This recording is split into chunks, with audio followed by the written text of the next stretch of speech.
language colloquial. From the school of hard knocks, to parochial, split flames like allergens, all up in your bronchial. Stand up, man up, pick your man up, get ready for a change, throw your hands up. Politics in the street, same as the world. You rather kill for dollar bill, destroying your peace on earth. You rather build your clientele and tell the truth you deserve. You rather treat your oil like crack and street work. We on yellow alert, but my mom sees red. With the sun color for guns as the sunlight set. Is that really what oil is worth? The dead weight of my brother, while the government be thugging the world. We defend the propaganda while the tolerance gets you filled. And they find the oil riders in their pockets get filled. Forget the innocent children that's getting involved in the dark. But we forgot the little kids in our ghettos are getting shot. On the block, Crips and Bloods, it's the same game mentality. Let's get rid of these thugs now. We can't change the world with the song, but as we change the world, watch the world sing along. Come on, all I see is politics. So when the street meet politics, it ain't safe. We all at risk. Get money, get power, get arrested for developing smart kids. Politics, and when the street meet politics, watch the street beat politics. Make it move so we all exist. Get knowledge, get power, get justice, and flip this corruption, kid. Now politics will get you 15 for feeding your family. If you from where I'm from, I know you understand. How politics got my stomach ground, doing foul things late night when I'm out trying to find me a feed. Now what I look like, asking for handouts, especially when the crack in the gun say. That's in my man's house. I'm looking at my father like he's not a real man, like the family being broke wasn't part of the plan. Ain't no justice in this world for us, just us. But when the revolution come, we recruit street soldiers, so don't get in between. Why? I'm something like a general going against the war of the machine. Black Panther mixed with thug passion, ready for war. Call me no notorious hip hop Shakur. Ready to die, what I'm rhyming it for, but all eyes on me every time that hey yo, I never leave the government alone with my truth until we all wear hoodies that are bulletproof. The 50 cent in our pockets got them dreaming of dollars, creating nightmares till their dreams accomplished. Multiply while our lives in the focus mixture. Disappear with the rhythm, kill your focus. It's a thin line between buying mentions and being homeless. Believe me, see what you find when you lost in the moment. Dance, dance, dance, do that dance. Everybody, body, do that dance. Clap, clap, clap your hands. Everybody, body, clap your hands. Clap, clap, clap your hands. Everybody, body, clap your hands. Clap, clap, clap your hands. Everybody, body, clap your hands. Dance, dance, dance, do that dance. Everybody, body, do that dance. Impact, come on. Dance, dance, do that dance. Everybody, body, do that dance. Dance, dance, do that dance. Everybody, body, do that dance. Dance, dance, do that dance. So everybody, who are we? I said I am PACT1. I am PACT1. I am PACT1. I am PACT1.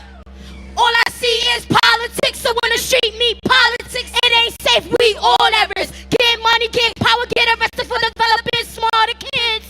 Who when the street meet, watch the street beat politics, make it move so we all exist. Get knowledge, get power, get justice, and flip this corruption, kid. I know you looking for a job out right now. You living in the past week right now. You living with a brand new sight now. Changing the world with the words we politics. We are Impact Repertory Theater.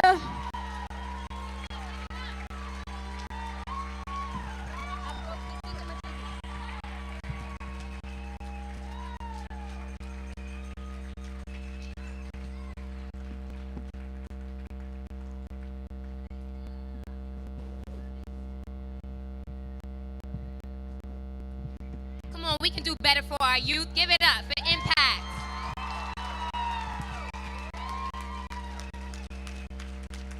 Our babies out here doing that work, right? Plant the seeds, water them, and they will grow, right? And they will grow. They just showed you that. You plant those seeds and water them, they will grow. Next, I'd like to bring up Connie and Gerald Renfro. 30 years ago today, this couple, unfortunately, they saw our brothers and sisters in the MOVE house, in the MOVE organization, be assassinated by this city. They saw firsthand what took place that day. They were members of the MOVE organization, and they're going to share a little bit about their experience and what they've been experienced to date, right? Because we know the assault on our community doesn't stop, and that attack was just the beginning. So let's give it up for Gerald and Connie Renfro.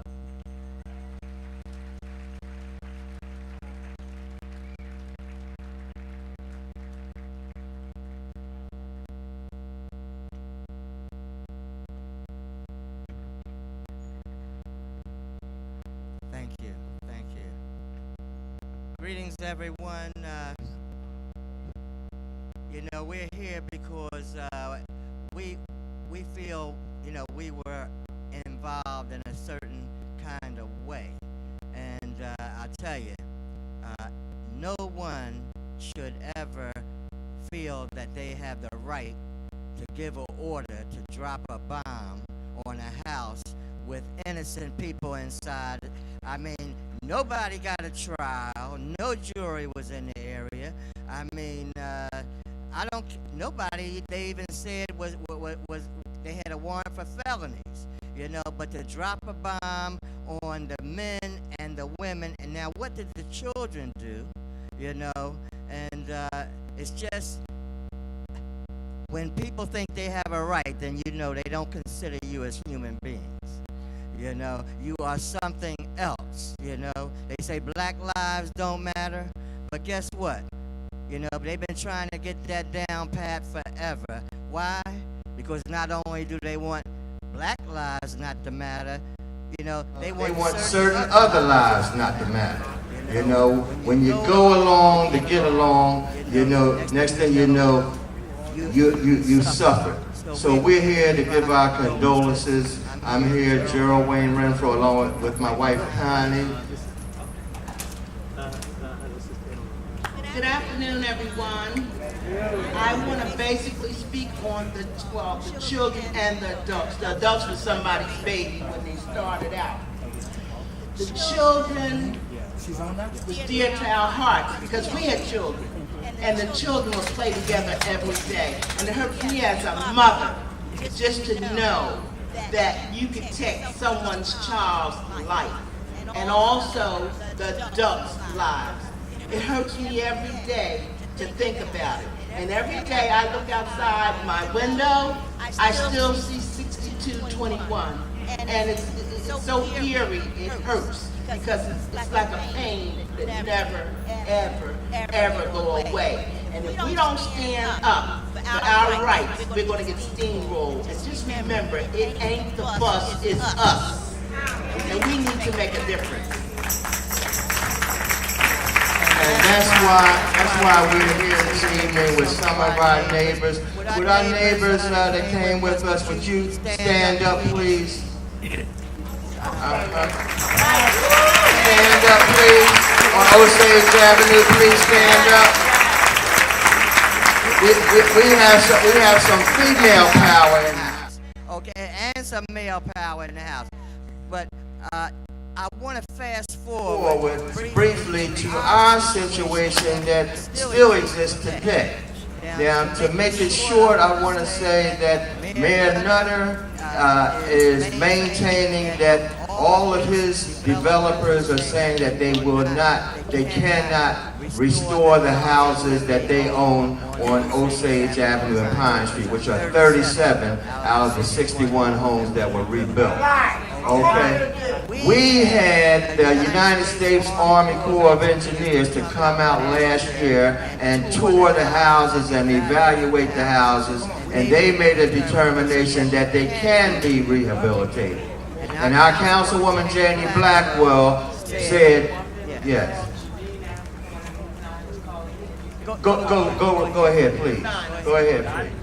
Ted, it's ready. We should patch the volume up here. Okay, hello. Hello. Janine, on the move. All right. We have a surprise guest for you here. We have a surprise guest for you. Come in. This is Yuzu, Janine and Phil Africa's son. All right.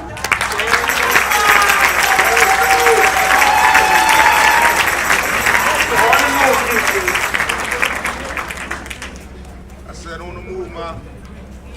On the move, you I'm doing good. Long live John Africa. I'm doing good. I'm so happy to hear you here. We're make it. I love you. I love you too. All right. Go ahead and talk to these people. All right. What you got to say to these folks, Janine? First of all, let me just tell everybody, thank you for coming out and showing your support and making a stand to this system, because this system is out of control and feel like they can do anything to people and get away with it. They felt like that they bombed a whole family, burned down a whole neighborhood, and nothing was done to them. Now, one person responsible sat in jail. So they feel like they can do whatever they want. And it is past time people show these officials, this government, that enough is enough, and they are not tolerating the crimes from these people no more. John Africa told people 40 years ago, when they were starting this persecution of MOVE, that if they didn't speak out against this persecution of MOVE, it was going to land on their front doorstep. Because it wasn't just a MOVE issue, it was an issue of justice. People didn't listen. People didn't believe it. They felt like if they was quiet, if they stayed low, this wouldn't happen to them. But now, look at things. 40 years later, they are shooting people down in the streets like nothing and getting away with it, lying to your face. You're sitting there watching on TV these cops murdering people, unarmed people, and they telling you that the cops are justified. No crime was committed. It is time for people to be tired of this. What more is it going to take? We would have thought that bombing a whole family, innocent children, would be enough to make people take a stand, but it wasn't. But now, what are people going to do? What do people want? What do they want? How many more people got to be shot down, unarmed, in the back, by the police, and the government covered for them? Janine. Yeah. All right. I don't want to interrupt you, but I think an important point has to be made here. When you and the rest of the family were attacked in 1978, Rizzo sent his cops out there with everything he thought they needed to kill everybody in that house, every living being. No MOVE people were killed, Janine, but people took to the streets, marched on City Hall, said 4 more years. Hell no. Madman Rizzo's got to go. Soundly defeated that charter change, because it was very clear who and what Rizzo was, okay? 1985, when Wilson Good attacks MOVE, bombs MOVE, burn MOVE babies alive, people didn't take to the streets. Not that people agreed with what happened, but they didn't demonstrate their outrage, their opposition to what happened. And isn't it very clear why? The overwhelming refrain. We have to support our first black mayor. That's right. How shameful is that? How shameful. That's right. That's right. That is right. That is right. And that's why it is so important to leave that racism alone. It don't matter what color you are. The point is what's right and what is wrong. And what Good did to MOVE was 10 times worse than what Rizzo did. Especially when this man promised that he would investigate the unjust jailing of the MOVE 9 when he became mayor. But when he became mayor, what he did was he addressed our family with a bomb and sat at home and watched it on television. And then going to come to MOVE people when his conscience was eating him alive and try to get forgiveness for what he did to our family. This is why John Africa saying it's not just a MOVE issue, and it's not just a black issue. And this is what people got to understand. This is a crime against all people. All people. And that's why people got to look at what's right and fight for what's right, no matter who is involved. And that is the point that we've been making the people, John Africa been making the people for over 40 years. We put ourselves on the front line to fight for justice. And it is time for people to start paying back and fighting for themselves. Stand up and fight for yourself. Don't make us have been in jail for almost 40 years for nothing, as they would see it. All All right. Janine, I'm going to turn the mic over to Ori. I want you to know that Kareem is here. Abdul is here. On the move. I'm turning the mic over to Ori. I love you, Janine. Long live John Africa. I love you too, Mona. Long live John Africa. On the move, Janine. How you doing? Oh, I'm feeling good. I'm strong. You sound good. The people in this room, they feeling your energy. And we just want you to know, we got a crew here, right? That's recording this live, and as you speaking now, your message and your picture is all over the internet, live, all over the world right now, sister. Wow. Long live John Africa. Long live John Africa. We got a room full of people. We got youth, we got seniors, we got black, white, different religions, from all over the country, from all over the world. Here for one thing and one thing, to demand justice and the release of the Move 9 on the 30th anniversary. All right now. All right now. That's right.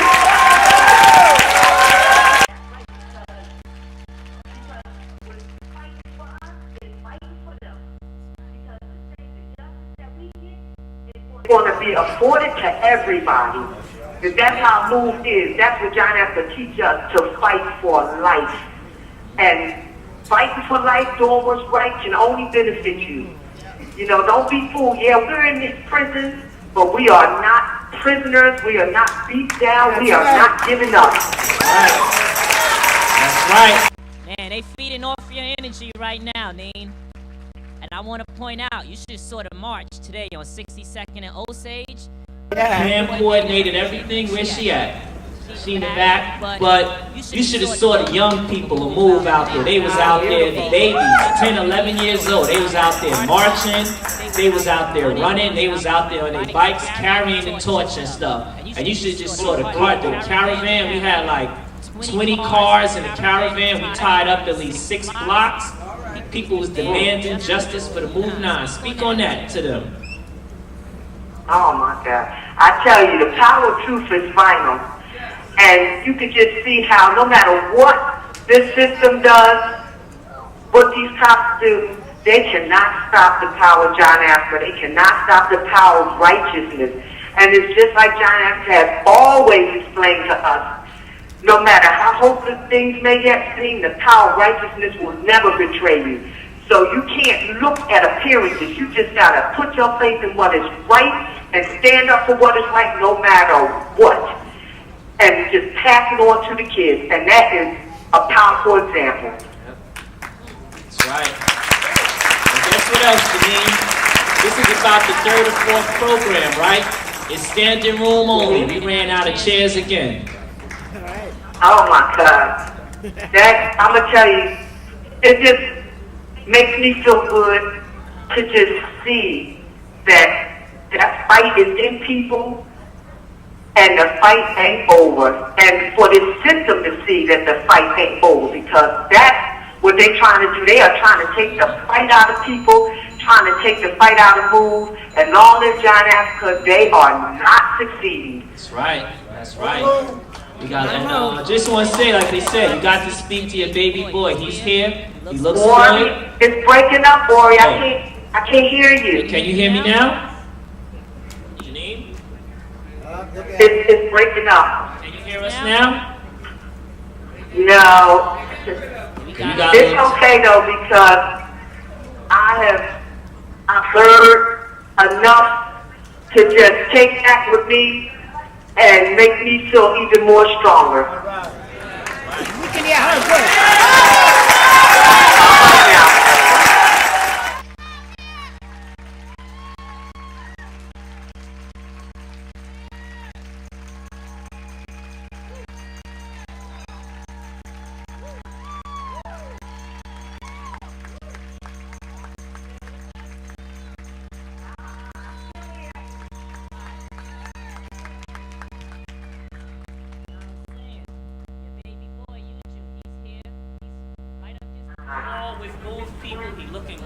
everything. You know, his skin is glowing. He's right there, comfortable with the family and stuff. So he's in good hands. He's doing good too. All right, yes. All right now. Don't he look just like his father, don't he? And still here, right there. There you go, right there. And we got like a room full of people. We got Joe and Betsy Piet from the International Action Center. They was a big help in organizing this. They've been a big help. Thank you so much. I mean, we got the whole crew. Ann Lamb here, as always, helping out. Alright, Janine, they said they got 1 minute left, so What y'all want to say? what y'all want to say to her, y'all?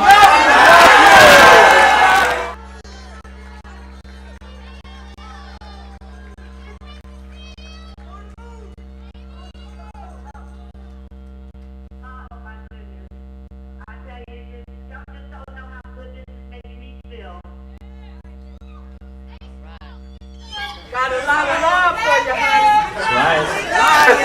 Stay strong. All right, now everybody just stay strong, stay united, and you can do anything. John Axel taught us that.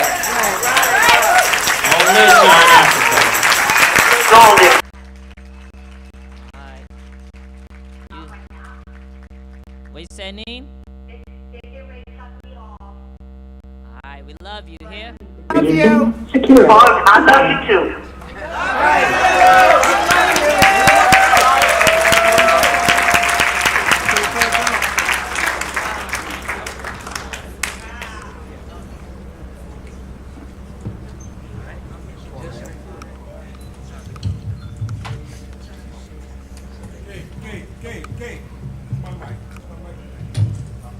That mic there?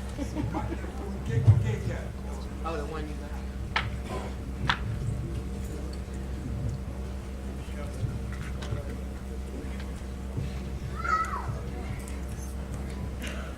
Okay. Yes. Okay, just like Sister Janine nobody has taken her spirit. And I think that's what's most important. And I think that's why we're all here this evening, is because we still have spirit. And you can't be stopped when you have the spirit. Okay, God creates the spirit, and I respect and admire those who stick by their beliefs and stand up for their rights. Now, the thing that this was such an ugly situation, but to make it uglier, we on Osage Avenue and Pine Street, where it happened, we realized that it was part of a gentrification attack. It was a twofold attack. One to send a message to groups that would challenge the government, and the other to send a message to anybody, so-called citizens, homeowners, that hey, we will trump up something to take your neighborhood, whether you're a homeowner or not. But we here on Osage and Pine, we stand up because our spirit has not been taken. And we've got the Army Corps of Engineers to back up what we say, that our community can be restored. And the Nutter administration and the previous administrations have tried to kick us out of our own community. Okay, so we are here today in solidarity against the powers that be. Because the powers that be can never beat God and the people united. So God bless you all. And again, I'd like to say to Mrs. Virginia Cox, please stand up, Ms. Cox, and Mrs. Sherry Williams, who came with us to let you know from Osage Avenue and Pine that we respect people who stand up for their rights, and thank you for giving us this opportunity. Thank you, everyone.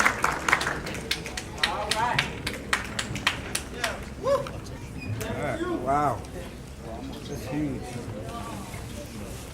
Thank you for speaking truth to power.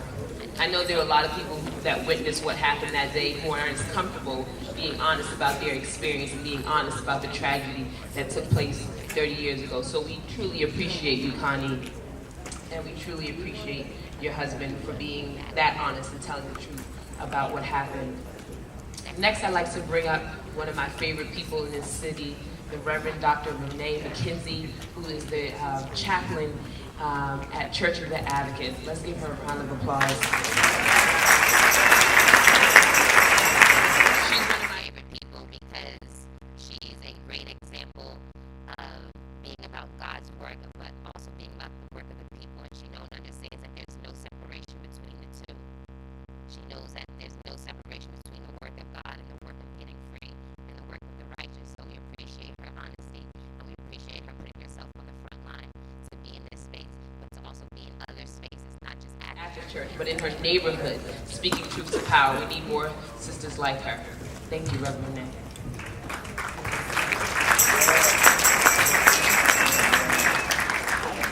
There can be no question about whose shoulders I stand upon as I came to the Church of the Advocate. And clearly that was Paul Washington. And I embrace Paul Washington. So if you have no idea what Paul's involvement in this was, Paul was an early supporter of MOVE after the bombing and even before. Because once he heard the message of John Africa, once he understood it, he recognized that this was a faith issue. If you can't tell the truth as a matter of faith, I'm not sure what religion is about. If it's not central to lifting up what is broken down, if it's not holding up those who are oppressed, if it's not fighting for the marginalized, then faith and religion has no value. Paul Washington understood that. And so Paul, once he heard the message, he said, you know that this is a justice issue. And so that's how he embraced it. He became a part of that family. And last night I read his chapter in his autobiography that spoke about that. And so here I'm standing today because I'm saying the justice issue hasn't gone away. But what has yet to develop are a system, a group of churches and synagogues and temples who are religiously and who are absolutely committed to changing the system, to speaking out against what is wrong, to upholding what is right. And so I'm here, and MOVE know that I am a firm supporter, because I believe that right is right and wrong is wrong, and something wrong tremendously was done 30 years ago. And we have yet to make it right. And that simply means that the battle is not over. It means that we have not turned our backs. It doesn't mean that it's time to sit down and be quiet, but it does mean it's time for us to lift our voices and proclaim again and again and again and again that we will not be silenced, we will not be killed, we will not be marginalized. So the Church of the Advocate is present, as always. As always.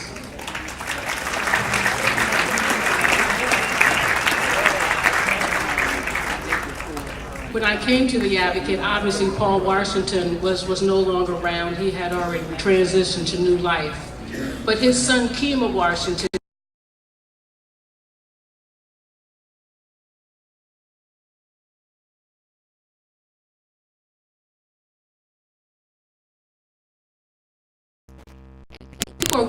want to know where you stand.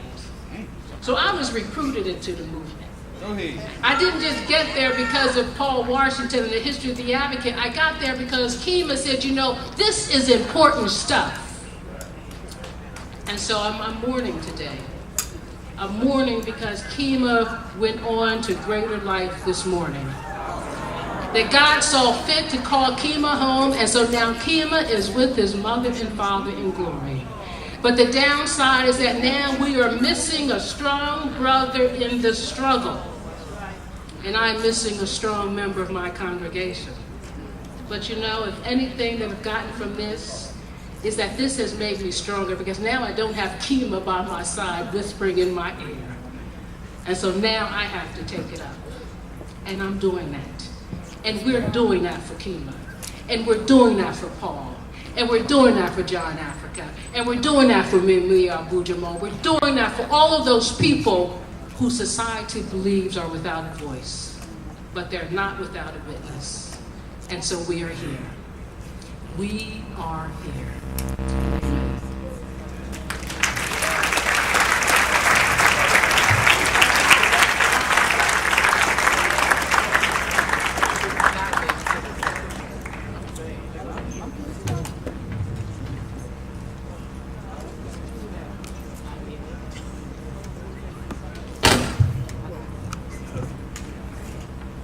And continuing in that same tradition, we're going to bring up actually Linda Holzman and Rebecca Alpert, also part of the faith-based tradition as well.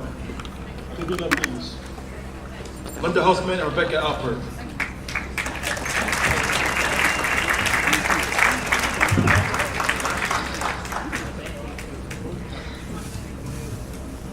To tell you who we are both rabbis, we're active in the Jewish community, and we care so much about honoring the memories of those who were killed in the MOVE tragedy, and about moving forward with the power that moves us to continue to act for justice in their name.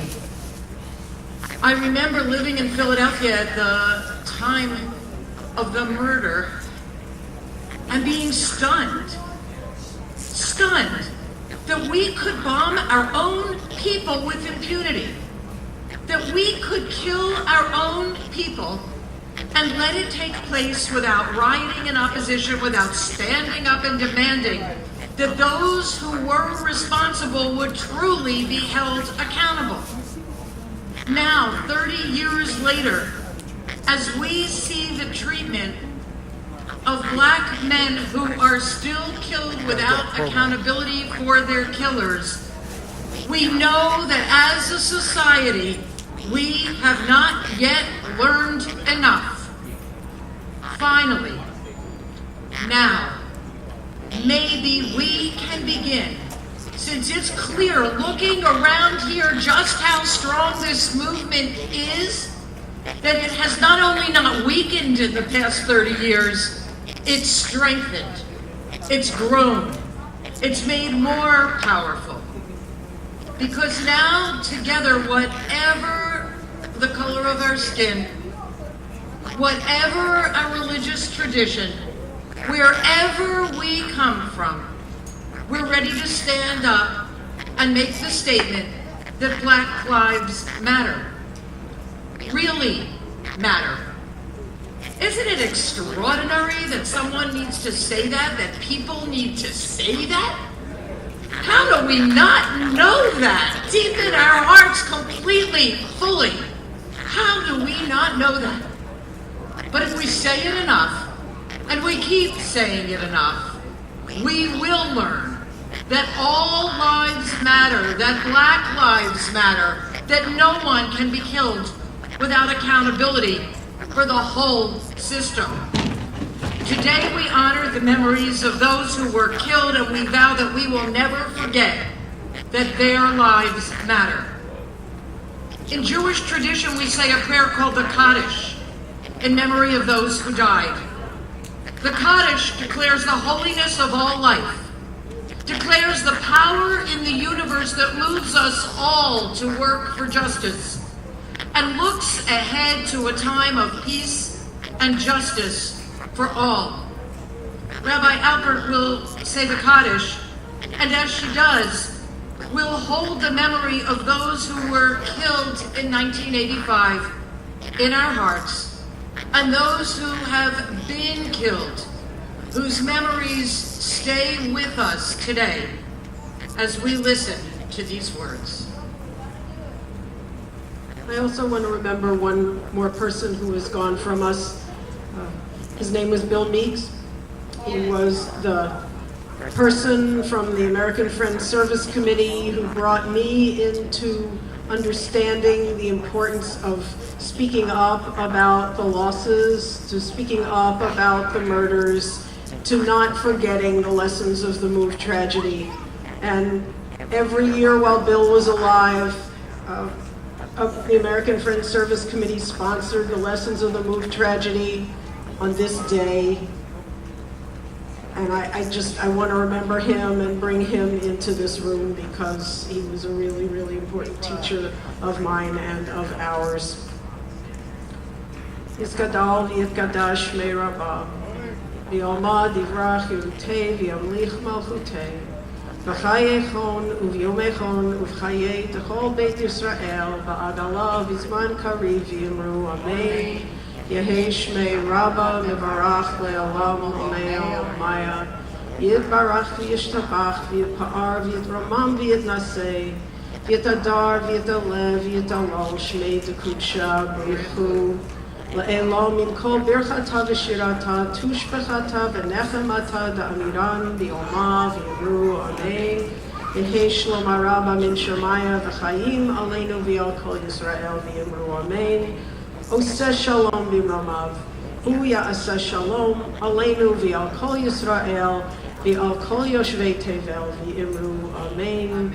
May the one who makes peace in the heights bring peace and justice to all of us, and let us say together, Amen.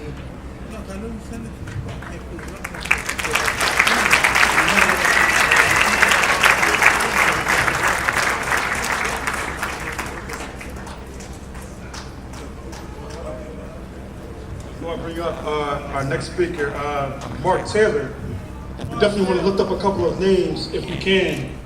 We want to lift up Akia Boyd. Can we do that? Can we lift up Maya Hall? Can we lift up Tanisha Anderson? Can we lift up Miriam Carey? So it's very important when we do this work to acknowledge that it's black boys, black girls, it's black men and black women. Is that right? Is that right? Let's be clear on that, okay? I want to bring up Mark Taylor. He's a professor of theology at Princeton Seminary. He has been on the front line for Mumia Abu Jamal for a long time now, several years. He also works with Imaj, educators for Mumia Abu Jamal. Let's bring up Mark Taylor, y'all.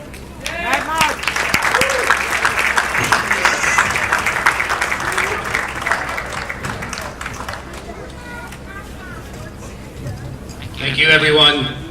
I'm glad to be here with other people of faith to salute and to commemorate those who died 30 years ago in this brutal, inexcusable bombing of the MOVE organization and family to take these lives from us. They remind us that these lives still bear witness to us by the way we remember them. Their spirits are with us, just as those that this government is trying to blow away on the streets of this country today. They revive us. I'm one of those people that have had the MOVE family speak in my classes at the theological institution, Princeton Seminary, where I teach. And I'm impressed that they are teachers to us about spirit and about life and why spirit really thrives at the heart of political principle. I have always seen the people of MOVE as teachers in this regard. There's a tendency among some of the established religious traditions, especially those that are silenced on issues of politics. There's a tendency to see the MOVE organization as somehow over the top, a kind of problem child. The reality is they are witnesses of an adult faith that knows that spirit lives at the heart of a political principle that will take on this system of death. That's crucial, I believe. As a Jesus follower, I want to leave with a brief word about what I think is central to being a Jesus follower, which unfortunately is not sufficiently lifted up in our churches, but which I think, if it were, would mean that we would work much more alongside our Jewish brothers and sisters, our Muslim brothers and sisters, indigenous spirits, and secular sisters and brothers of conscience. And the point I want to make is to remind us that that cross, that crucifixion, to which Jesus of Nazareth as a Palestinian Jew was put, was a special kind of death that was reserved for the political rebel. It wasn't a death, just a normal execution. It wasn't to be put aside by means of an assassination. It was to be lifted up and made an example of politically. It was a public service announcement that said, in effect, if you act up and act outside the ways of imperial formation and imperial religion, this is what could happen to you. Jesus lived a life that ran afoul of that kind of political power. It's the job of followers of Jesus to join with those of all faith and people of no faith who know that life and spirit is found by standing up to imperial power. I support the people of MOVE. I revere those lost on May 13th. 1985, and may they nurture us all To stand firm, to find life and spirit where we most need it. Thank you, everyone.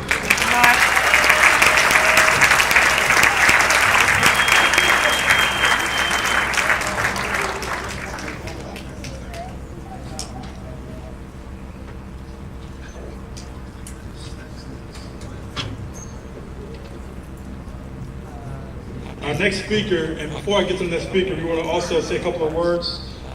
Again, please, if you're not a part of an organization, a member of one, join one that suits the liberation of our people and of our political prisoners. Also, make sure to support our vendors outside. Please support them. They bought some good items for us. Please support our vendors as well. And let's also get serious about this work. Let's get serious. Many of us have been in it for a long time, and so we're going to make sure that we can get reinvigorated. We can figure out new ways to tap into all that energy. All right, we're with our young folks and older folks, figure it out. But we got to take it up a notch, is that right? A couple notches, is that right? Let's stop doing the same old thing. Let's stop doing the same old thing. Let's figure out how we can take it up a notch and go forward. And really, in that spirit, I want to bring up somebody who is dead to us and his movement. Roy Churchill. Alright? Roy Churchill is an activist and scholar.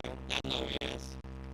A long-time leader in the American Indian movement of Colorado and a member of the Rainbow Coalition of Elders. He's published more than 20 books on American Indian history and the suppression of political dissent in the U.S., including books such as Ages of Repression, FBI Secret Wars Against the Party, as well as the COINTELPRO papers, and as well as on the justice of roosting chickens, reflections on the consequences on U.S. imperial arrogance and criminality. In other words, Brother Ward is all that. All right? This is a brother who's been on the front lines, and we want to make sure that we give him our dear attention as he comes to the microphone. So give it up, y'all, for Roy Churchill, y'all.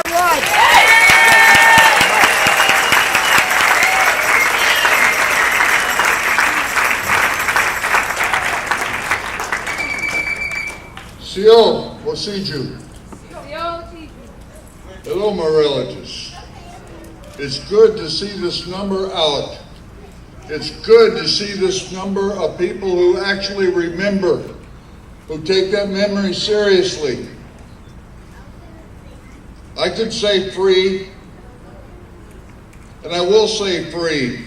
I'll begin with free them all, but I'll explain what I mean in more detail. I am not Lenape, so I cannot welcome you to this specific part of the land that we are on. But I can bring you greetings. I bring you greetings from Gwarthy Las, otherwise known as Leonard Peltier, who tonight, as I speak to you, continues to sit in a federal cage as a symbol of the arbitrary ability of the federal government of the United States to repress the legitimate aspirations of liberation of indigenous peoples within its claimed boundaries.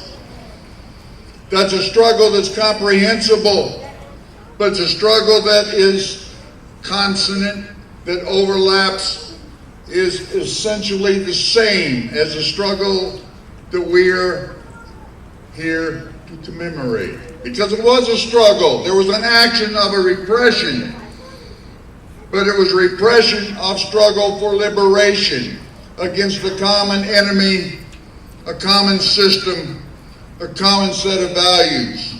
What happened in Philadelphia 30 years ago? There's a term that describes it. It is Holocaust.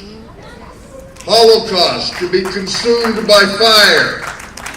Holocaust has taken on connotation of genocide, and properly so.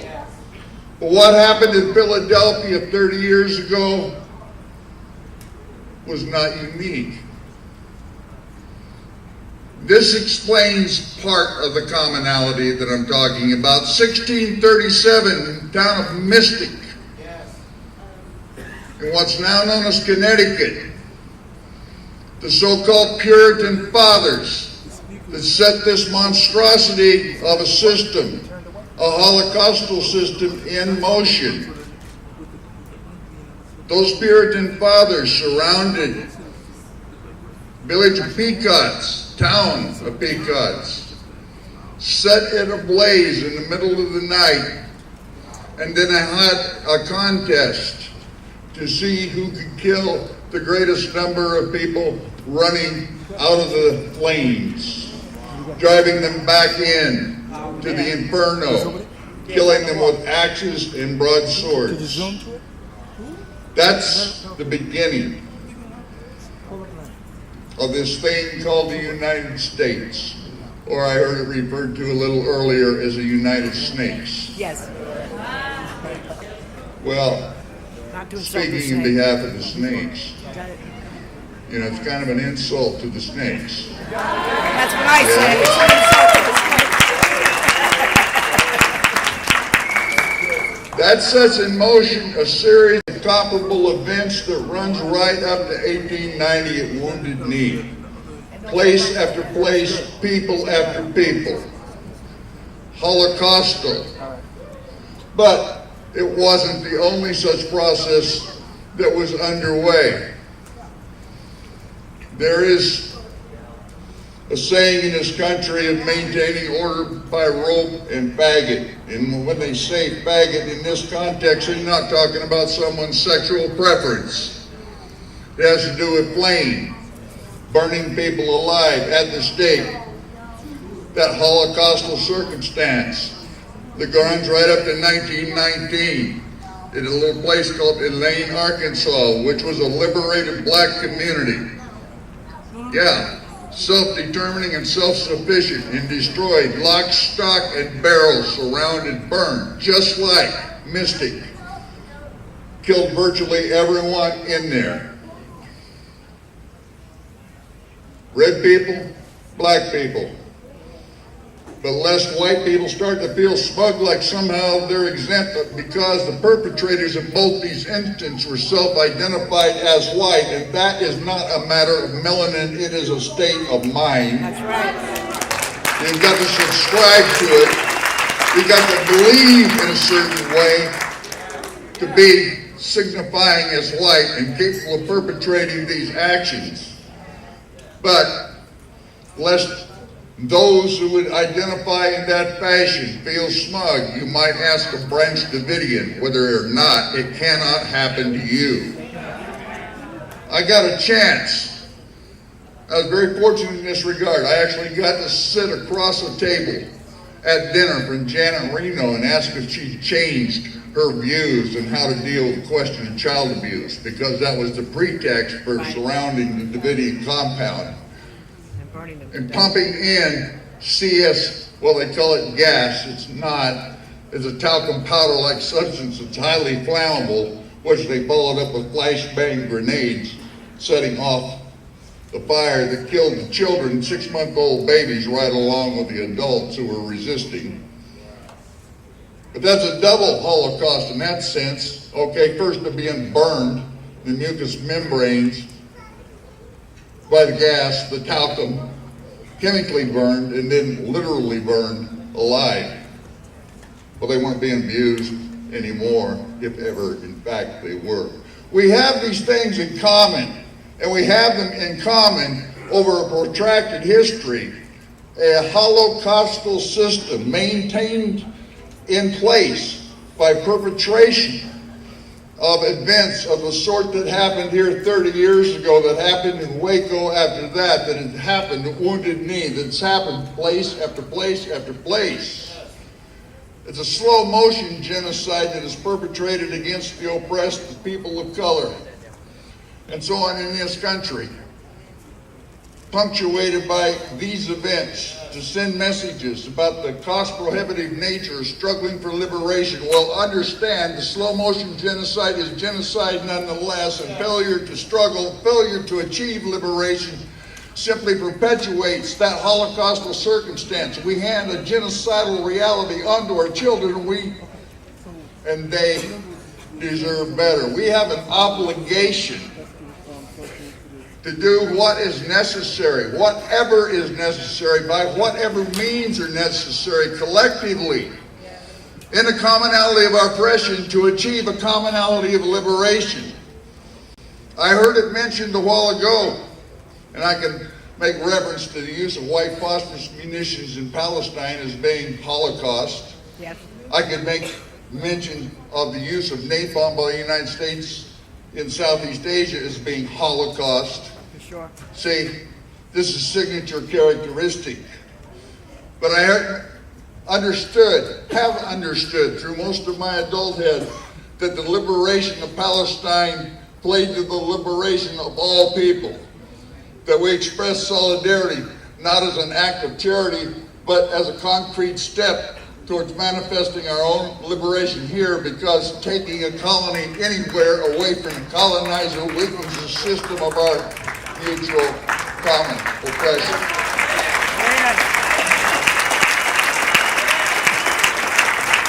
Yes, I believe that. I believe that. Leave to the point where Russell Means, my brother, stood up and expressed solidarity of the Palestinians of North America for the American Indians of the Middle East. Right. That kind of understanding, that kind of unity. I heard mention made of taking action to prevent the recolonization of Africa. Yes, I support that too. Although I'm not sure recolonization is actually the word, because I'm not sure the colonization ever ended. We can debate that later. But yeah, the liberation of Africa plays to the liberation of us here. We have that unity, we need that understanding. But I would submit to you that the greatest contribution we can make to that struggle, to the liberation of all of us, is the decolonization of America. Yeah. I don't want to hear about the United States out of Africa, out of Central America, out of Southeast Asia, I've heard all of those, and I agree with all of those, but I want the U.S. out of North America. USA, out of North America. USA, out of North America. USA, out of North America. The Tocqueville, as Lakota people would say, all my relations, all of you are my relatives, my relations, but the land and the winged and those that crawl and those that swim and the land itself, those are all relations as well. We understand this. The nature of our survival, our continuation, our liberation is bound up in that consciousness, that understanding. We owe it to one another. We owe it to our children, our children's children, 7 generations into the future. Free them all. Free them all.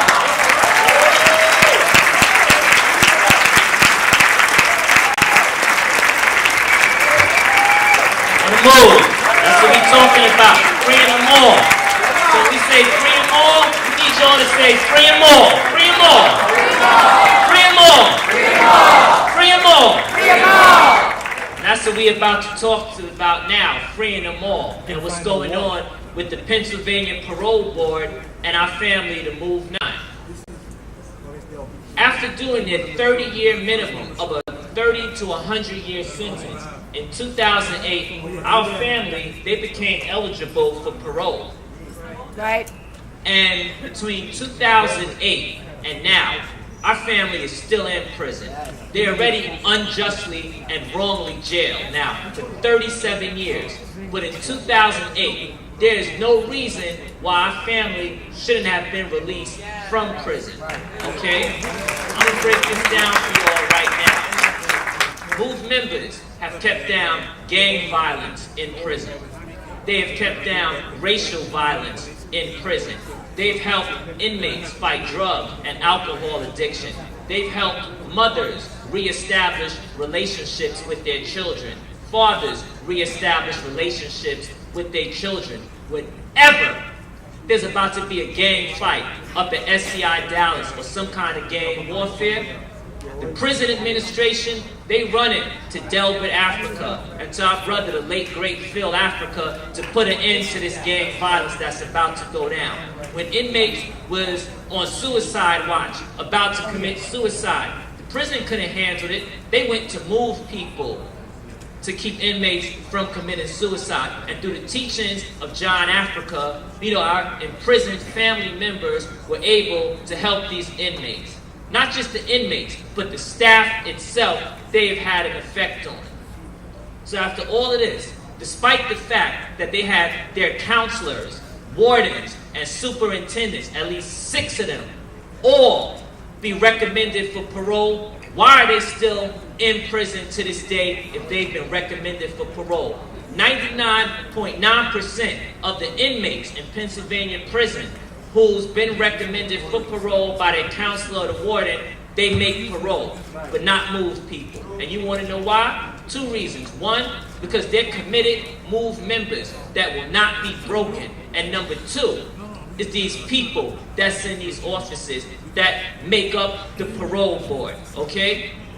It is no way possible you have a case that revolves around the murder of a cop that would get fair treatment by a parole officer who's a former cop. We have a former cop on the Pennsylvania Parole Board right now named Gray, all right, who went into SCI Graterford and interviewed our brother Michael Africa. Despite Michael having an excellent prison record, despite Michael having a home plan, employment, the recommendation, this woman, all she wanted to hear about was the case and the murder of the cop, and if he showed remorse. Why the hell should any of our brothers and sisters show remorse for something they didn't do? Right. Something that the judge that gave them 30 to 100 years said, I'm only sentencing them because they're move members. Parole eligibility has nothing to do with the crime. But these officials want to break our family. They gave our brother Michael Africa a 5-year hit, a 5-year parole hit, just to stick it to him. And you know why? Because of the protests going on out here. Because of the stuff in Ferguson, the stuff in Philly, the stuff in Brooklyn, the stuff that Michael and other move members over 40 years ago was demonstrating and speaking out against. That's why they wanted to stick it to our brother Mike and give him a 5-year hit. They wanted to stick it to our sisters and give them a 3-year hit.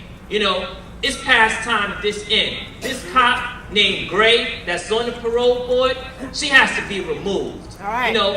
Due to the pressure of the people, we had 2 other former cops.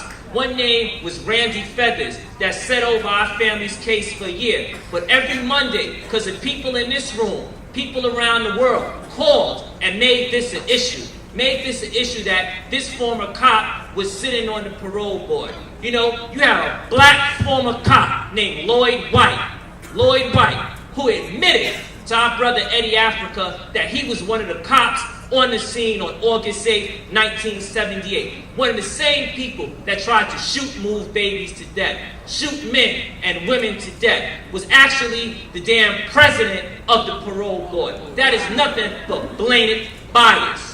He thought he was so tough. He looked over our brother Michael Africa. He gave him a 5-year hit. He was nasty and disrespectful to our sisters. He thought his black ass was doing something by keeping our people in prison. But as we said, we control by what's right. And like John Africa said, when you're doing right, righteousness will never betray you. Lloyd White thought he was doing right, but he was doing what he was doing in the interest of these politicians that want to keep move people in prison. But when it came down to it, over the Christmas holidays, when this man gave our brother a 5-year hit, over the Christmas holiday, this misfit, this legalized gangster, this terrorist met his maker and had a massive heart attack and died. All right? Well, our family, 37 years in prison, is still stronger. You don't hear about them having no heart attacks in these jails or nothing. They murdered our brother Phil Africa in prison. They set the battle lines and they made it clear.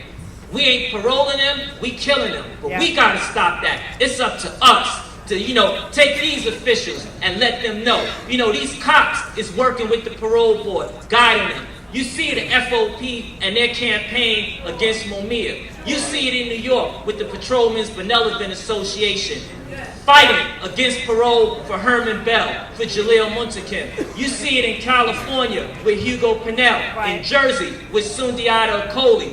When do you say enough is enough? Right now, that's when you say enough is enough. We got to keep the pressure on the PA Parole Board. For a year and a half now, me and a couple other comrades, we had this campaign called Justice and Accountability, exposing the parole board. People like my sister Ann from New York City, Jericho. People like the Denver Anarchist Black Cross, Brooklyn, South Brooklyn Anarchist Black Cross, the Mumia Coalition, and so many other allies have been working tirelessly to expose these parole boards and what they're doing. And I'm just going to finish it here, but my brother right here, Illy from Denver, my sister Odette, she's not coming up. But when we say enough is enough and it's time to take action and freeing them all, we taking this to the next level and exposing these parole boards and who's behind them and what's going on with these parole denials. So my brother from the Denver ABC, Illy, is going to come up and speak about the next step and what we're doing. All right.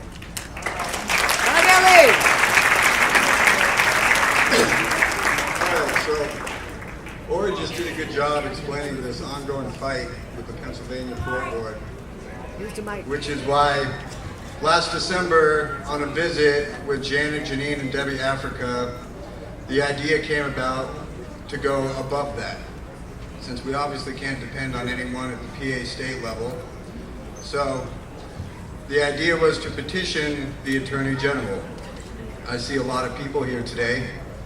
Well, the Move 9 needs all of you today. That petition starts today. So after all this is over, if you go out those side doors and just walk straight to the table, we'll have a computer available where everybody can sign it online. Excellent. If you don't trust me, you don't trust my computer, don't want to type your information into my computer, that's fine. You can find the link either on the Move's main website or on the Move 9 Parole blog. And also, if anyone wants paper copies of the petition, we don't have any with us today, but just come to the table, let us know, and we'll print and mail you as much as you want. All right. Thank you. Bring them more! Bring them more! All right, where you at, Gabe? We on deck. How y'all feeling? I still here, right? I still here, right? All right, I want to give a few shout outs. First of all, shout out to Action Against Black Genocide. I want to give a quick shout out to the Trayvon Martin Organizing Committee. I want to give a quick shout out to Decarcerate PA. Quick shout out to IAC. Quick shout out to the campaign to bring Mumia home. Shout out to Sequoia Community Empowerment. Shout out to the Free Mumia Abu Jamal Coalition. And shout out to all the other organizations and several other orgs doing excellent work here in the city of Philadelphia and abroad, including Youth United for Change, YUC, Philadelphia Student Union, PSU in the house, and so many others that we thank for just their excellent work that's so needed at this time. Now's a good time to bring up my brothers, and you're about to rock this house down real quick. Rebel Diaz, Rebel Diaz, you know. Rebel Diaz show us the true global power of hip hop. They performed in front of millions, a bilingual crew that have taken the community by storm with their explosive live shows. They're influenced by everything from Chicago house to South American folk. They combine classic boom bap tradition with hip hop's global impact, and they share the stages, y'all, with the likes of Common, Mos Def, Public Enemy, Rage Against the Machine, and so many more. So please feel free to get out of your seats even for Rebel Diaz, y'all.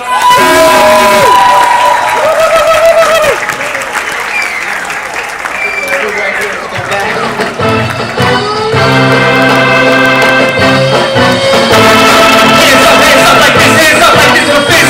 Hands up when we rock with y'all.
I just read it twice, so I know that I'm sure.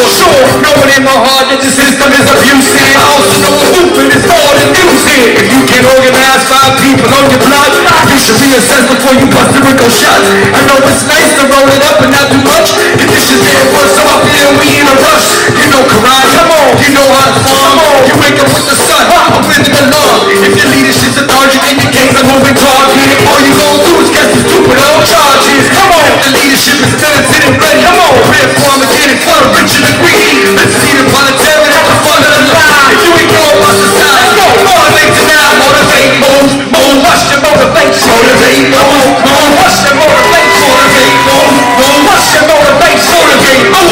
See your beats out here. Hey yo, we say people, y'all say power. People, we say we want. Y'all say freedom. We want. Yeah, what up, Philly?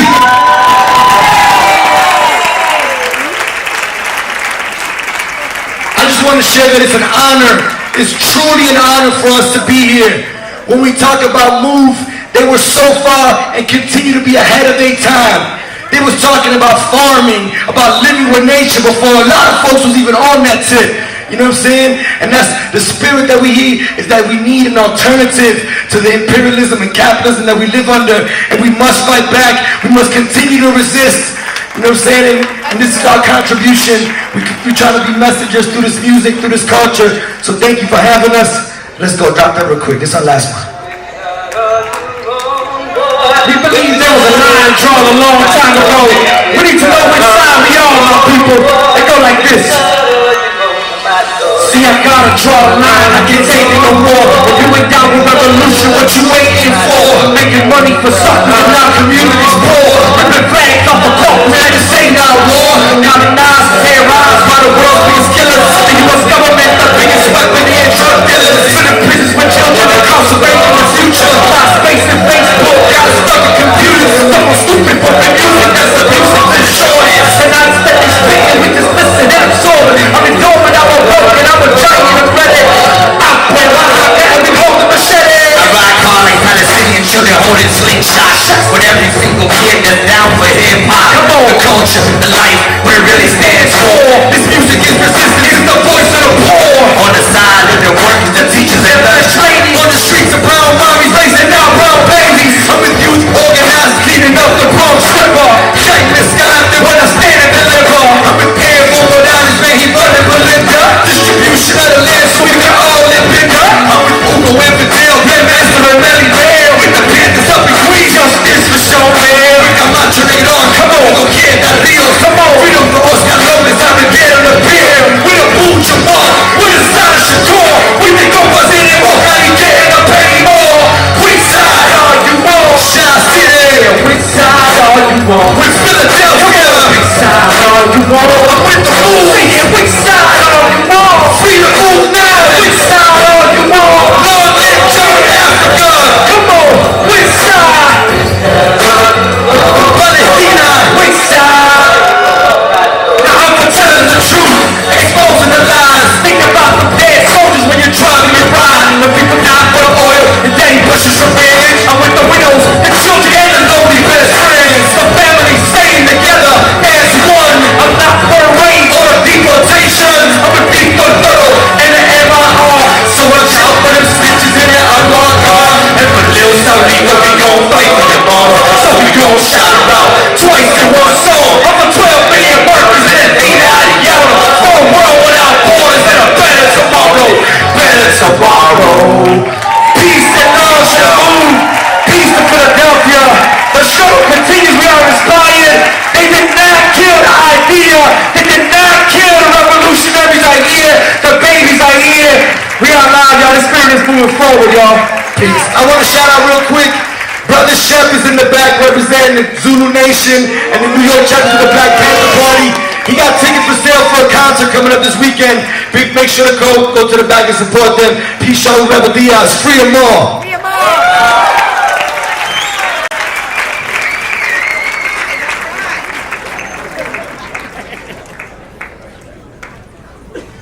What do we want?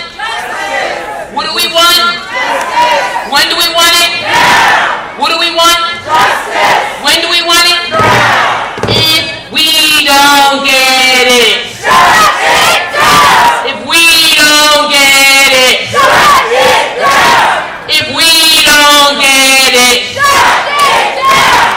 learned that one today. I really like that one. That's a good one. Keep that one. That's better, right? Keep it up for a second. So quick announcement for those of you who are taking the early New York bus. I know there are 2 buses if you're taking the early New York bus. They will be leaving in about 5 minutes. I'm sorry. It's the 7 o'clock bus.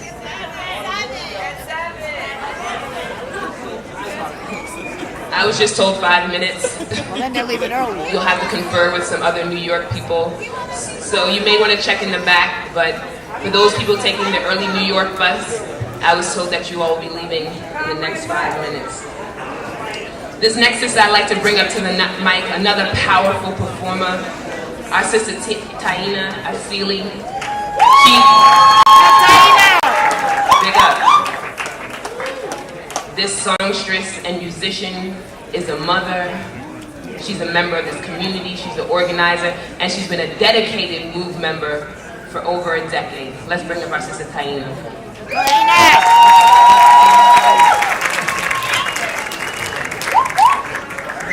Greetings, everybody.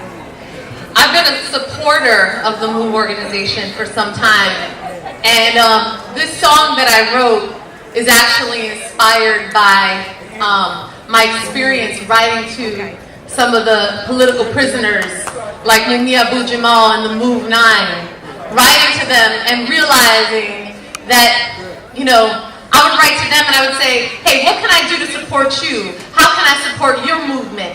And what they would respond to me is, how can I help you? How can I support you? Because they understood that my mental and spiritual freedom was intricately connected to their physical freedom. And that all of us have work to do to break free from the prisons that we live in. So all of our liberation is interconnected, and that's what this song is about. It's called Prison Break.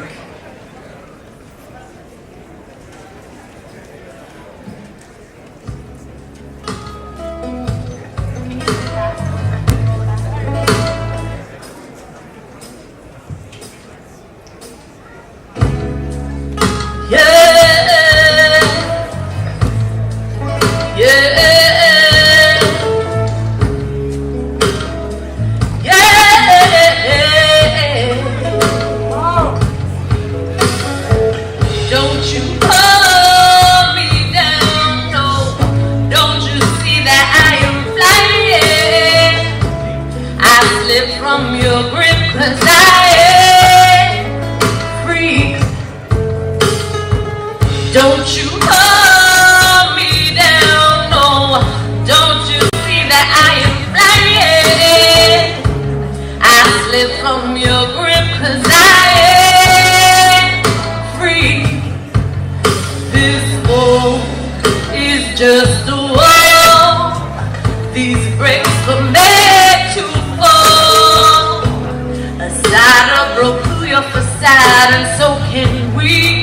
So can we? This wall is just a wall. These bricks were made to fall. A side broke through your facade, and so can we. So can we? I said prison break.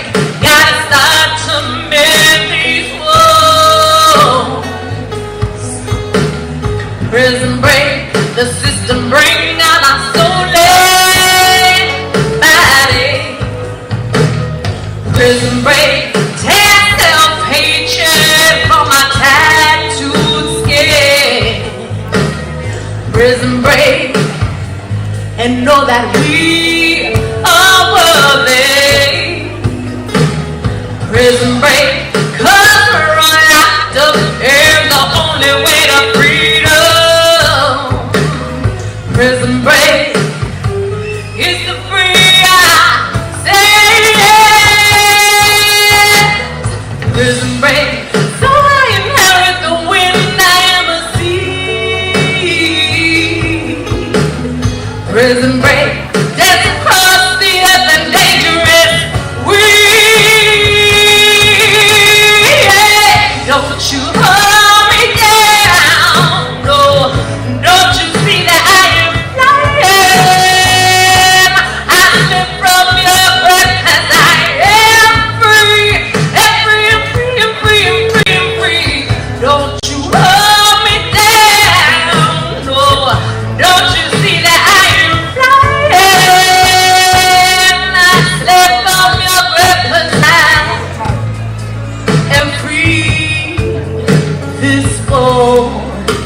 just a wall. These bricks were made to fall. I broke the upper side, and so can we. So can we. This wall is just a wall. These bricks were made to fall. I broke the upper side, and so can we. So can we. I said prison break. All those who came before to bring us freedom. Even they started with the vision. Back to them, my boys. It is a siren, lashing out with echoes to smash these walls. Don't you hold me down, no. Don't you see that I am flying? I slip from your grip 'cause I am free, free. Don't you hold me down, no, no. Don't you see that I am flying? I slip from your grip 'cause I am free.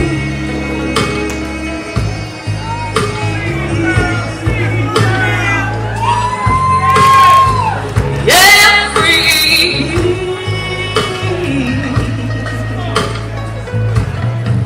Yeah, you are the metal, but I am the light. You are the rust, but I am the water. You are the concrete, but I am the flower. You are the jail bars, but I am the dove.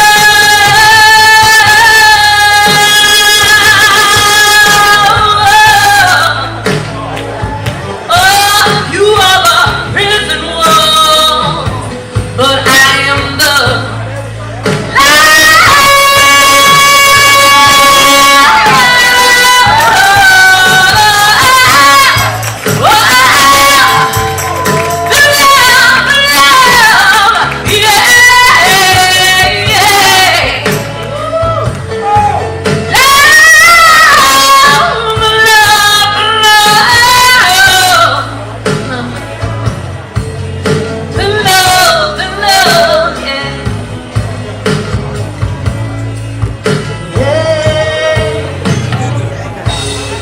don't you hold me down,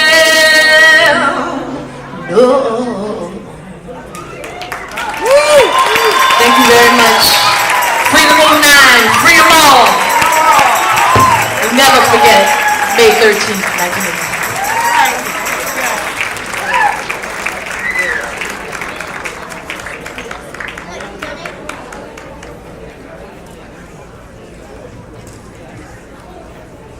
Real quick, we want to give a shout out, if we can, to the Philly Coalition for Real Justice in the building.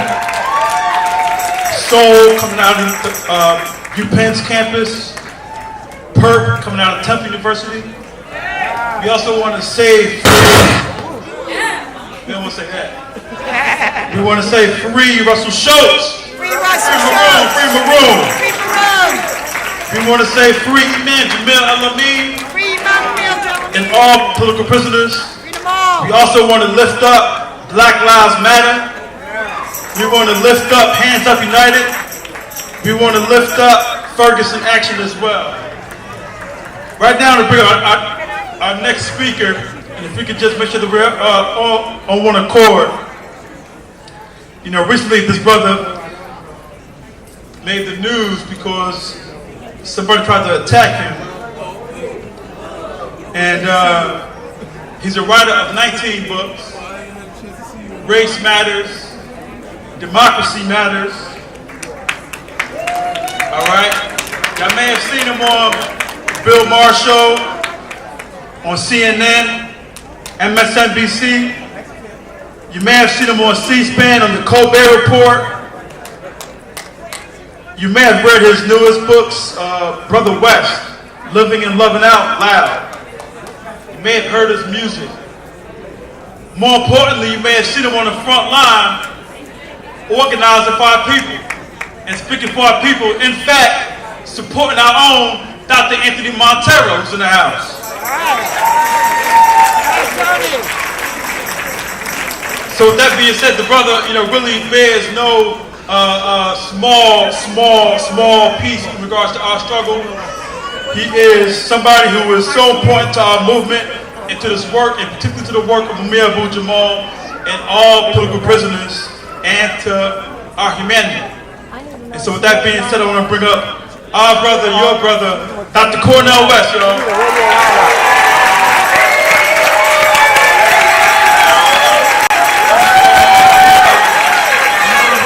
What a blessing to be here. What an honor in Philadelphia. It's a new day in Philadelphia, a new day in Ferguson, a new day in Baltimore, a new day in America, a new day in the world. Anytime those last Stone Cold everyday people straighten their backs up, they're going somewhere because folk can't ride your back unless it's bent. Takes about every 30 years for folk to wake up, begin to straighten up, take a stand. We're here to say to the MOVE organization and to the MOVE family, we love each and every one of them. Look at it right there against the wall. Let's give it up for the MOVE organization, the MOVE family. And when the history is written in the last 40 years, the vicious attacks on poor and working people, the massive transfer of wealth from poor and working people to the top 1%, will say, who actually tried to stand up and tell the truth?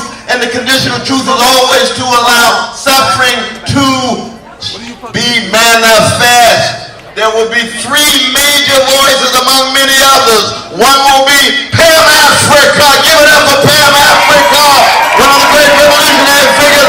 The other will be Ramona Africa, one of the great revolutionary figures.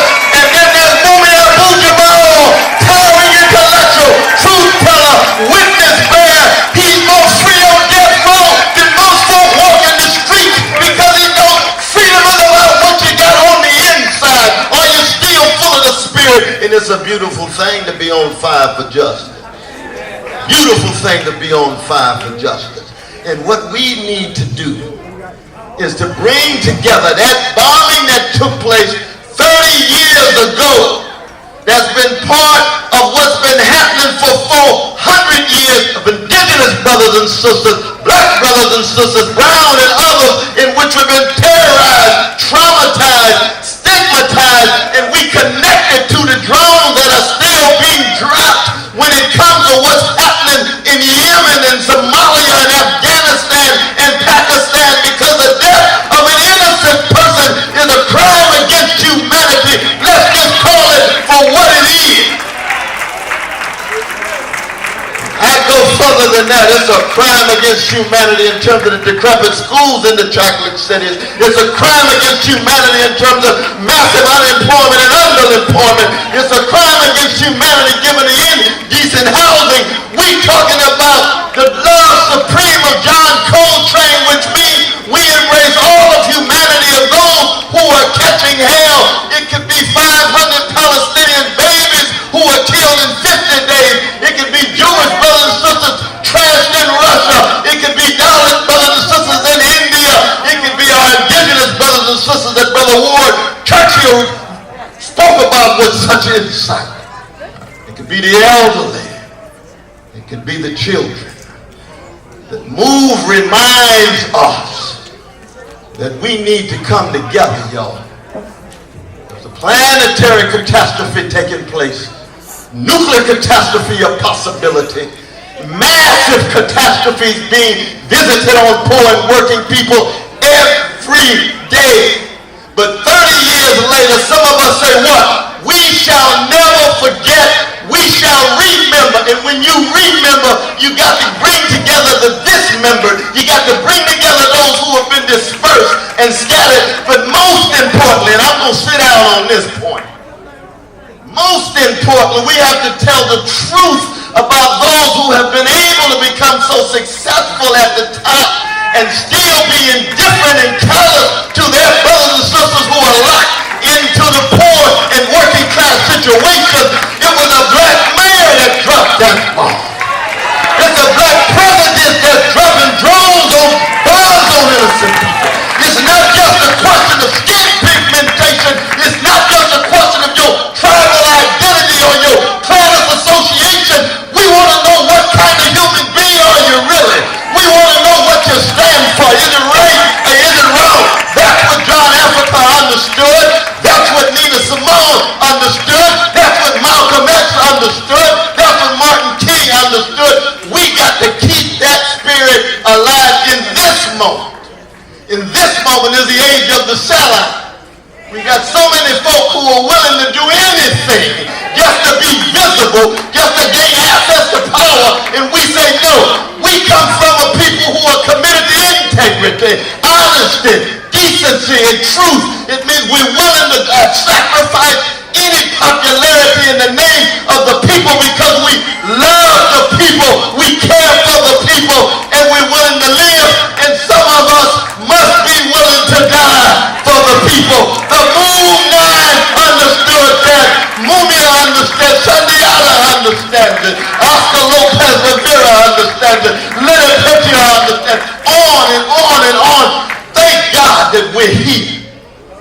And I'm just blessed to be a small part of it. Because if we agree that we go down swinging like Ella Fitzgerald, like Muhammad Ali, like Count Basie, like James Brown's band, like the Jones Girls and the Emotions, like the Philadelphia International Sound with Gamble and Huff. Oh yes, with Erykah Badu too. Throw in just a little Jill Scott too. And bring in old Rebel Diaz and Immortal Technique too. We need the spirit of all of us together. Never forget move, never forget being on the move, but keep the love at the center of it. If not, it's just sounding brass and tinkling cymbal.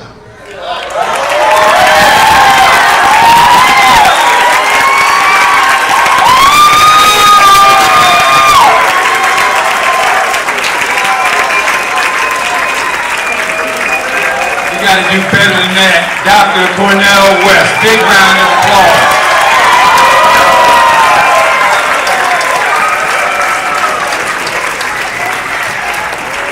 All right, we're ready to keep things moving. We're going to ask folks to please have their seat.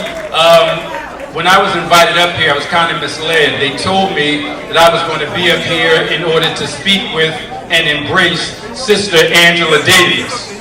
And then they said that after we spoke, then we would go out and have dinner. Well, that's not going to happen, but the next best thing is going to happen. You're going to hear some powerful words of support from this long-time, lifelong revolutionary, Sister Angela Davis. Good evening, everyone. I am really sorry that I'm unable to be with you in person as you observe the 30th anniversary of the bombing of the Move House by the Philadelphia Police Department. This bombing, as we know, claimed the lives of 6 adults and 5 children. Ramona Africa is the sole living survivor. We observe this anniversary, this somber anniversary, as we rekindle our efforts to save the life of Mumia Abu-Jamal. Mumia faces yet another death sentence. The Pennsylvania Department of Corrections has created and exacerbated the conditions of his illness and they have not allowed him to receive the medical attention he deserves. We demand that Mumia receive the health care he deserves and that he be set free. 30 years after the Move bombing, this is a bombing that claimed the lives of 11 human beings and that created unimaginable destruction. 61 houses, I believe, an entire city block. 30 years after this bombing, we point out that the racist police violence and the militarization of local police departments we have recently witnessed has a history that we can never forget. There is a direct line from the attack on the Move House to this period of repeated police killings of Black people and people of color today. When we reflect on the history of this police violence and on revitalized movements by young activists today against state violence, there is clearly a reason to believe that we can bring about radical change today. So I think we believe that now is the time to renew our demands to free Mumia and to free all political prisoners who have spent so many of their lives behind bars. We also called for the abolition of the prison industrial complex, the abolition of the police apparatus, and of course, a more humane conception of security for the future. Okay, good evening, everyone. I am really sorry. And to free all political prisoners who have spent so many of their lives behind bars. We also called for the abolition of the prison industrial complex, the abolition of the police apparatus, and of course, a more humane conception of security for the future.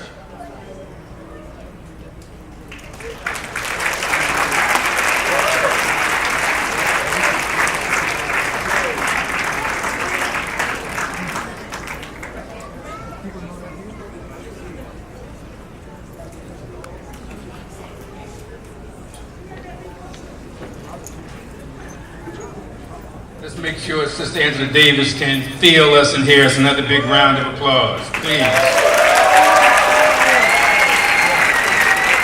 At this point, before we hear from the next speakers or entertainers, we want to mention some of the names of those who have been released, the political prisoners who have been released because they fought the good fight, and people like you raised hell to make sure they would be released. People like Sue Africa, Carlos Africa, Mo Africa, Alberta Africa. Give them all a round of applause. Sister Ramona Africa, Siku Odinga, another round of applause. Kaze Toure, let them hear it, let them feel it. Laura Whitehorn, let's keep it moving. Ojore Latalo, Lynn Stewart, and David Gilbert. Cisco Torres, louder, louder. The Cuban Five, Rafael Cantor, and Marshall Eddie Conway. Give them all a big round of applause for fighting the good fight, and give yourselves a big round of applause for raising hell to make sure that they got their freedom. At this point, we want to keep things moving. I'm going to call up Rain to introduce Life. Rain, come on up and introduce Life so we can hear some good poetry and some good music. Let's give them a big round of applause.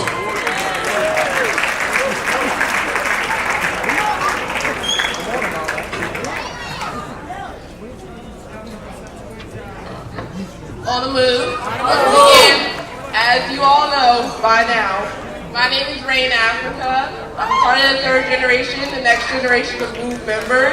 And as you know, MOVE, we fight in any way we can. We force our ways in any way we can. And one of those ways is performing arts.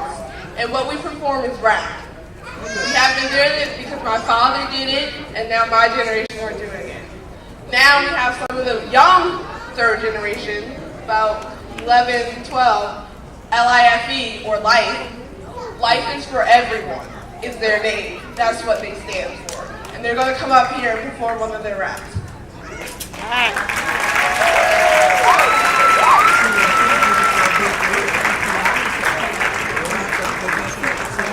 On the move! On the move! Long live John Africa! Long live John Africa! So, what we want to need y'all to do is, so we don't use music, right? We don't use music.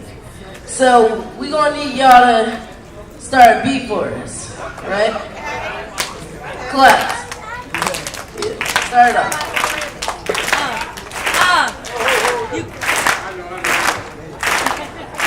Here we go.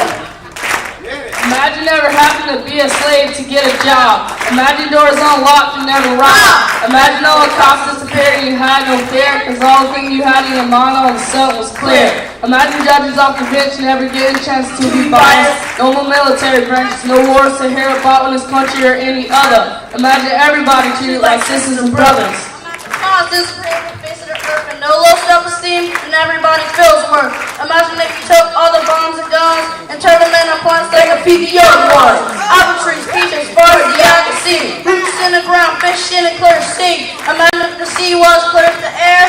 If I root the word out and take a sun air. Yeah, I know I'm giving you a lot of thoughts to imagine. But if you try to grasp, I'll tell you how it should happen. Imagine if the move now is free to all traffic. France, Spain, West, and all over Africa. My room for the world starts today. I'll speak the president of his weather is K. I'll bring him down, put him in a project place in the man. O-E-S-P-E-C-K. I'll bring him in.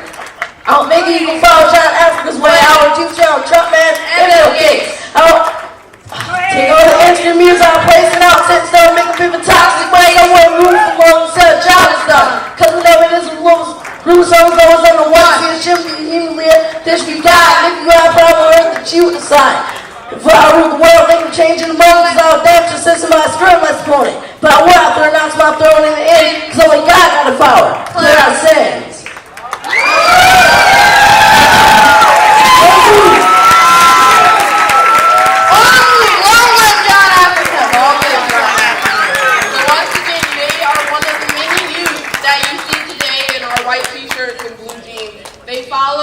The teaching of John Africa, the way of the MOVE organization, and what they just told you is part of John Africa's teaching. They teach you that by rap, and they do it in any outlet that we can. Thank you. Thank you.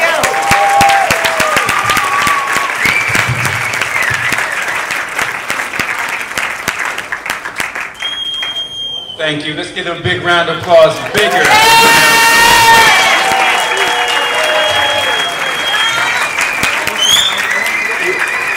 At this point, we're going to hear some powerful words of support and encouragement from one of the greatest writers and poets in American history. Check that, world history, Alice Walker. Big round of applause. 30 years ago, I was standing on a street corner in Paris, and my partner at the time was reading from a newspaper about the bombing of the MOVE House in Philadelphia, the city of brotherly love. The police had dropped bombs on a house of black people, and the reason they gave for doing this was that they basically did not like the lifestyle of the people. And part of that lifestyle was that they wore dreadlocks. Of course, at that time, nobody was calling them dreadlocks, they were just natural hair. They were vegetarians, which nobody understood either. They didn't like to kill animals, not even rats, which made their neighbors upset. And they totally did not like the American culture and refused to have their children participate in it. They wouldn't send them to the schools. They wouldn't let them play Darth Vader games because they said that the games that are being forced on our children destroy their capability of creativity. They had a long list of things that they did not like about American culture, and they had managed to put themselves, they thought, outside of it. So these people had determined that they could envision a separate way of being in America. They had sussed out the depravity of the culture, and they wanted no part of it. And so they were trying to live separately. However, part of what is so insidious about American culture is that it demands that everybody be involved. And if you're not involved, or if you do better than, quote, the majority, they are really after you. And this reminds me, actually, of another case that happened in the 1920s when a town in Greenwood, Oklahoma, a black town, was bombed from the air, again, as in Philadelphia. And there was a complete destruction of that community. and many people killed, and something like 3,000 people left homeless, partly and mostly because they were successful. So the message has been to black communities that you cannot live differently than us, the majority, and you cannot live better. So you cannot have a black Wall Street, which is what they thought they had in Greenwood, Oklahoma. And you cannot decide not to use our products. You cannot decide not to have deodorant under your arms. You have to do weird things with your hair. You have to bathe more than you want to and use our soap. So this is one of the binds that we are in and that we have been in for a very long time. The only survivor of this bombing, which killed many children and took the lives of many adults, is Ramona Africa, and she's still alive today and still determined not to let the people forget what happened. We have a history of amnesia, partly because to remember is so painful. So it's very hard for many African Americans to think about how we have been on the end of police militarization forever. You know, it's not as if this is something that we totally don't get. We have been bombed, we have been strafed, we have been set fire to in our communities. And every effort has been made often to destroy whatever we have tried to create that whites could not control.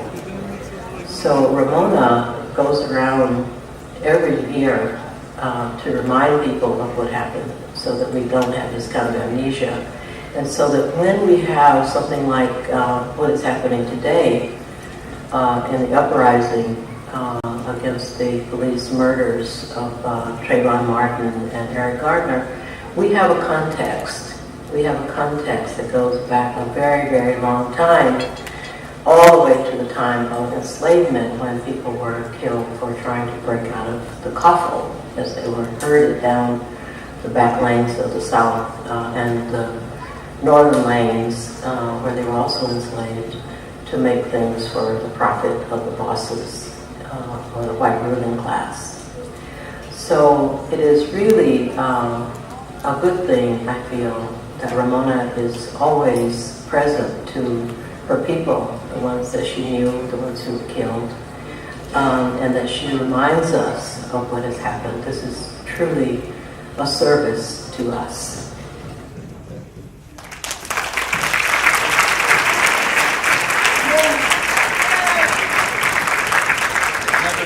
Applause for Alice Walker, Pulitzer Prize winner, but most importantly, strong black woman.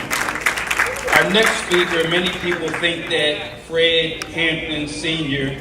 was murdered on December 4, 1969. Well, that's partially true, but actually, he was crucified on December 4, 1969. And like most folks who were crucified, there's a resurrection. He was resurrected about 3 weeks later on December 29, 1969, in the form of our next speaker, Fred Hampton Jr. Give him a big round of applause. Y'all gotta give it up. Imagine Fred Hampton Sr. being here. This is Senior and Junior. Big round of applause for the Black Panther Party.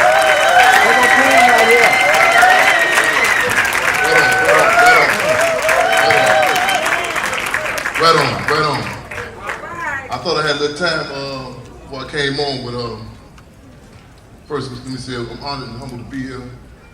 We got this revolutionary ritual we do, y'all. We say heads up, eyes open, and fists clench.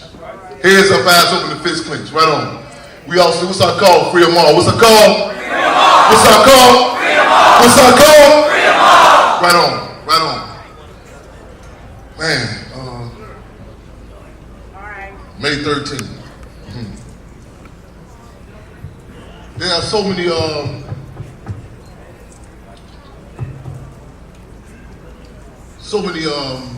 victims of terrorism in this room alone. Cases of Cisco Torres, Marsha Eddie Conway, Attorney Lynn Stewart, Ramona Africa, and this goes on and on. And I say that, we say that, I think it's important that we set the context. A lot of times we got to do damage control about how much the state has done with their propaganda. A lot of us, when we hear terms like terrorism, we automatically think about New York, September 11th. We have a position that we say the OVs, not the OGs, but the OVs, the original victims of terrorism. People who have been terrorized under such euphemisms, under such nice terms as slavery, Jim Crow, redlining, gentrification, growing prison industrial complex, and so on and so forth. In fact, in particular, then the police brutality. And not to be redundant, but we say we're going to keep on pushing this, that we must struggle to use brutal terms for brutal realities. As opposed to gentrification, calling for it as a land grab. As opposed to the growing prison industrial complex, the mass kidnapping of African and other colonized people. As opposed to the growing prison industrial complex, calling, again, stressing that the kidnapping. As opposed to saying somebody got a bond, they have a ransom. As opposed to the jails, calling what they are, the concentration camps. As opposed to that euphemism of police brutality, the brutal term of police terrorism. Because the sad reality, the sad reality, but reality all the same as all of us. Regardless if you're on a college campus or some street corner, when those flashing blue lights come from behind us, all of us experience those same sentiments of terror from the top of our heads to the tip of our toes. Not knowing if we're going to get some trucked up charge, get 40 years, or get a plunger stuck up our rectum, or what's going to happen. And we say, okay, so the case, being oppressed is embarrassing. Being oppressed is embarrassing. So a lot of times we try to jive ourselves about being oppressed. We try to go along with these euphemisms. And we talk about situations that happened 30 years ago. For quite some time, there was an era what we refer to as a class peace, where after the military defeat of such organizations as the Black Panther Party, and I stress military defeat because the deal is ideologically they won, that we have been fed so much propaganda to believe that we've succeeded, that we sit on the front of the bus, we got some black faces in high places from the president to different other selected officials.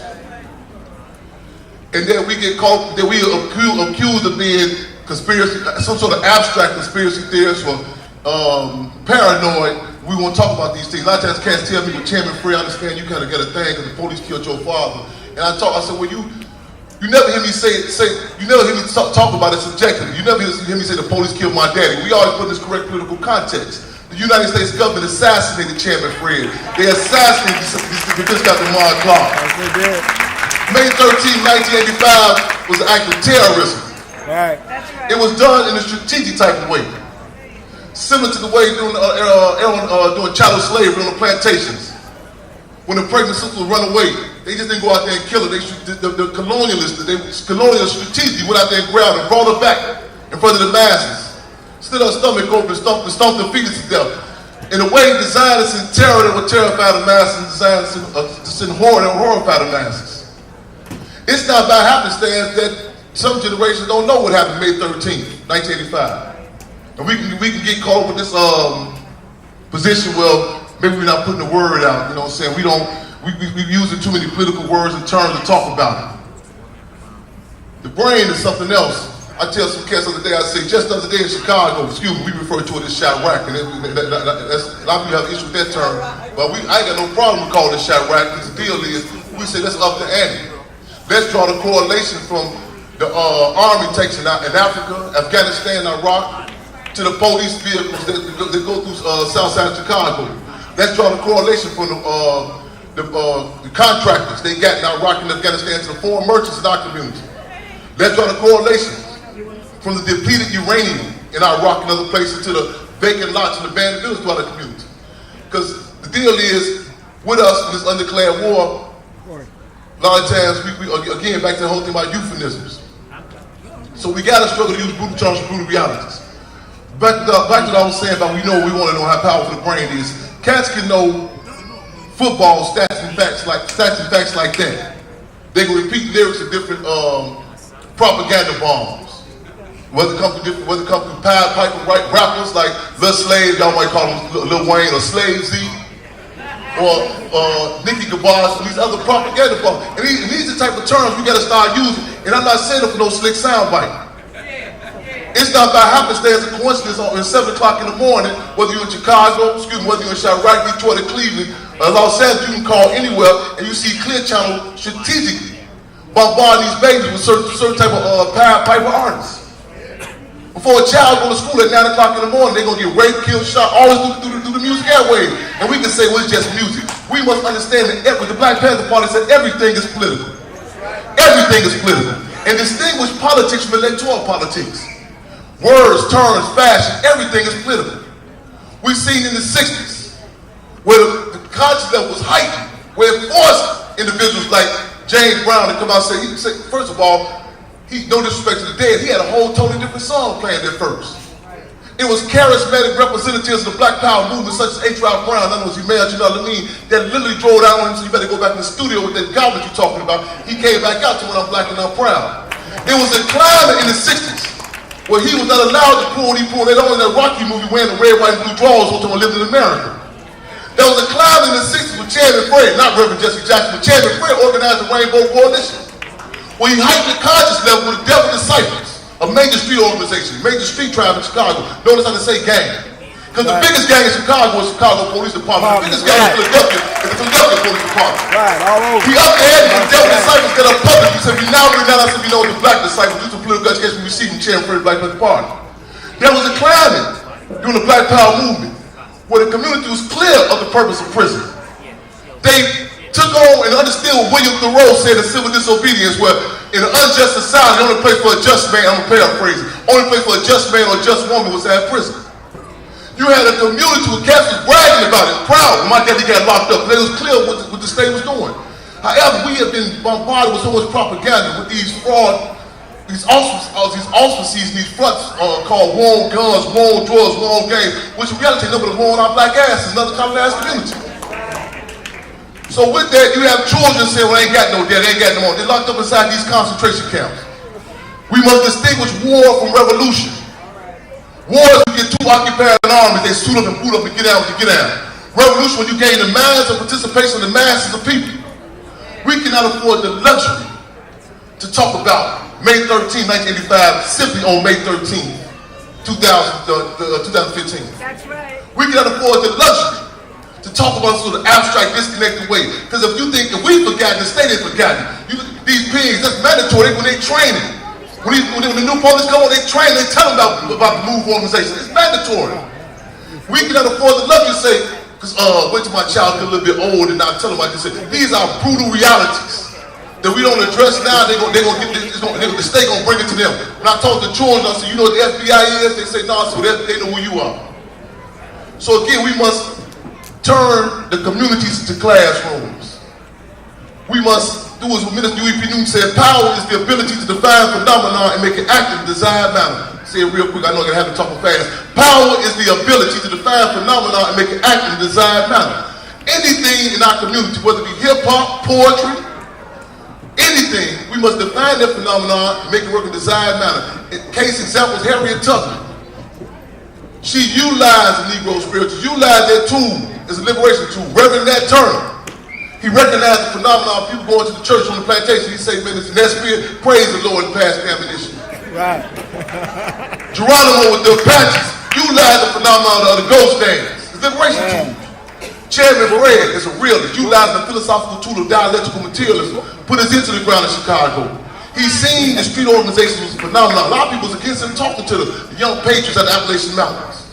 Chairman Moran said we cannot afford the luxury just to engage in abstract race nationalism. He was a realist. He worked with and politicized it, not taking a position that everybody gonna be a revolutionary, but everybody should be guilty of committing at least one revolutionary act in their life. So we gotta commit to that. We gotta push this case. We gotta talk about the MOVE now every day, not when it's quote unquote politically correct, y'all. We cannot afford that luxury. This government has plans to take Mumia Abu-Jamal out the game, even though technically he's up death row. Technically he's up death row. This state has murder on its mind. This is not an aberration of how they've been getting down. A lot of people say, I can't believe the police has done this, so on and so forth. But we in the bad stage of the game. We also in the good stage of the game, y'all. When I'm saying this, I know it's like a contradiction, but I'm saying to say, you have a climate now when cats are becoming clear, it's right on to resist. Yes, it's a lot of reactionary situations out there. Yes, it's some contradictions on how we fight back. But you see, in cases like Mike Brown Town, which y'all might call Ferguson, we refer to as Mike Brown Town. You've seen the ante being up, where the community not only just dealt with the usual suspects, not just the police, but when the state sent their, hit me on this term, when the state sent their state-sanctioned spokespersons, the sharpness and the rest of them, when they sent them down there, the community shut it down so they got down there. And this is necessary in struggle. A lot of people say, Chairman Fred, sometimes you can be divisive. No, we identify. We call the question to Uncle Sam and Sambo, the Gringo and the Negro. And that's the position we got to take. You okay? I got you right on, bro. So we got to call that question. So again, put it in correct context. And I just had a flashback when I heard that, man, when Janie called, after the call in from prison, that concentration camp. And Field Marshal George Jackson said, no man, I'm going to paraphrase this also, no man or no woman leaves that place unaffected. When I go on visit sometimes, I smell that the stench, that jail, that prison. I flash back to when I was held captive in that concentration camp. When I heard that recording, when they told me how much time she had, flashbacks. And that's, the courageous things that she displayed, it's inspirational. It's inspirational. And the purpose of prison, similar to that, the purpose of the colonialists, they call themselves civilized and the savages. When they said civilized, y'all know what that meant.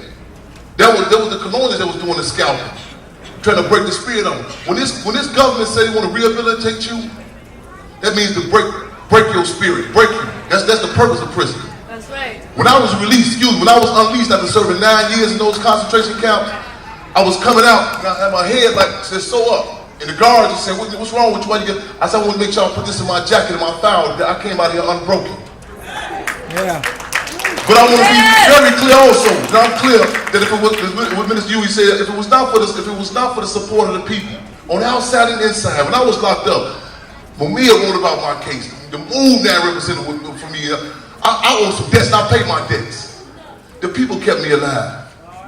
The people kept me alive. We must have a relationship with those who are held captive, y'all. We say one prisoner, one contact. Everybody, at any given time, we should be to walk up on you and you give us an update, a status check on some political prisoner. Whether it be the Sunday out at Cola, the Chef Security McGee's, your mama, the sister down the street, the brother across the street. Somebody. Feel what I'm saying? Yes. There's a war going down with us, y'all. We see the casualties, whether it be Rakia Board in Chicago, Captain Johnson in Georgia, Oscar Grant in California, Ayala Jones in Detroit, the list goes on and on. But if we don't fight back, it can be defined as nothing less than reactionary suicide, y'all. We must refuse to commit suicide, internalize these terms, use brutal terms for brutal realities. Police terrorism.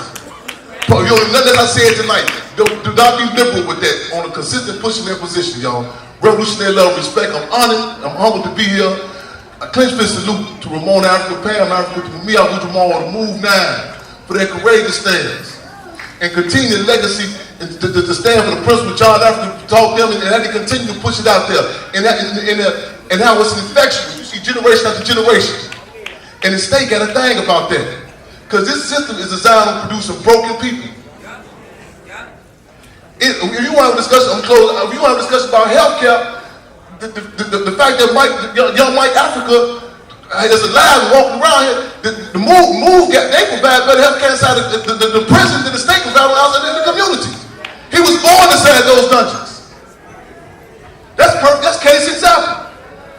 Move, like so many other forces, committed the quote-unquote crime of wanting that precious entity. I know they said you don't supposed to say profane terms on this microphone, but the FCC might find them for saying this, because it's a term that nobody wants to say this term.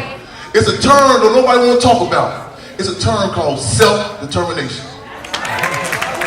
Self-determination. Say it, fight for it, struggle for it, don't compromise it. Self-determination.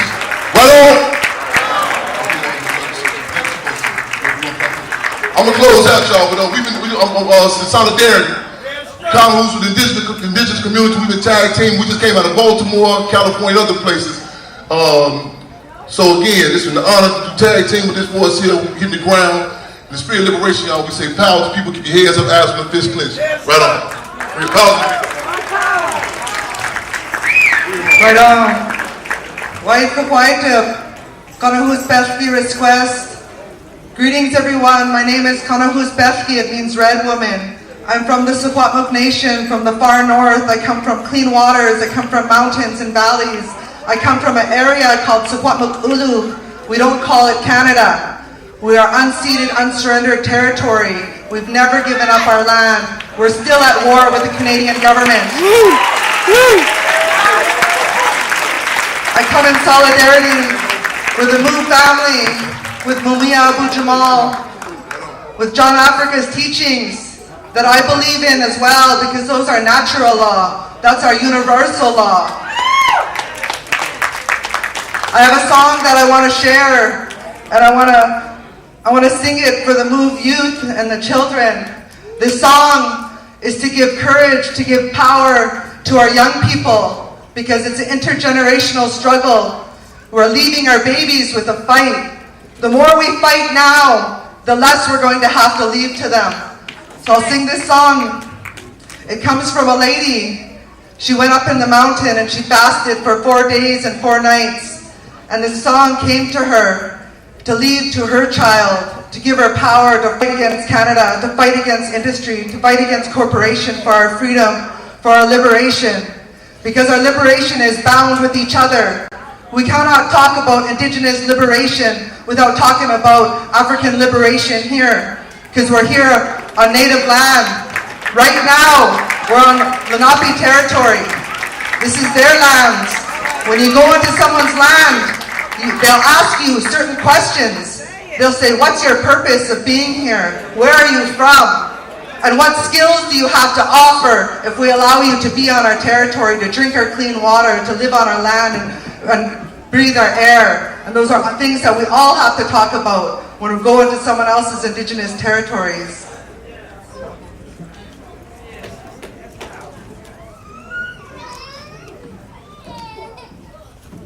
Hey,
Andy. Not really. Okay. Okay, on the move. Freedom Move 9. Alright, we're going to move it on here. We got our next speaker as we talk about the mass murder of Move people on May 13th, 1985. We had a commission that was set up called Lessons from the Move Tragedy. And I want to bring up, this was put together in 1985, and I want to bring up the sister that put this together as she enters the stage, and the rest of the family as well. I'd like to introduce to you all Sister Dorothy Gibbs of Lessons from the Move Tragedy.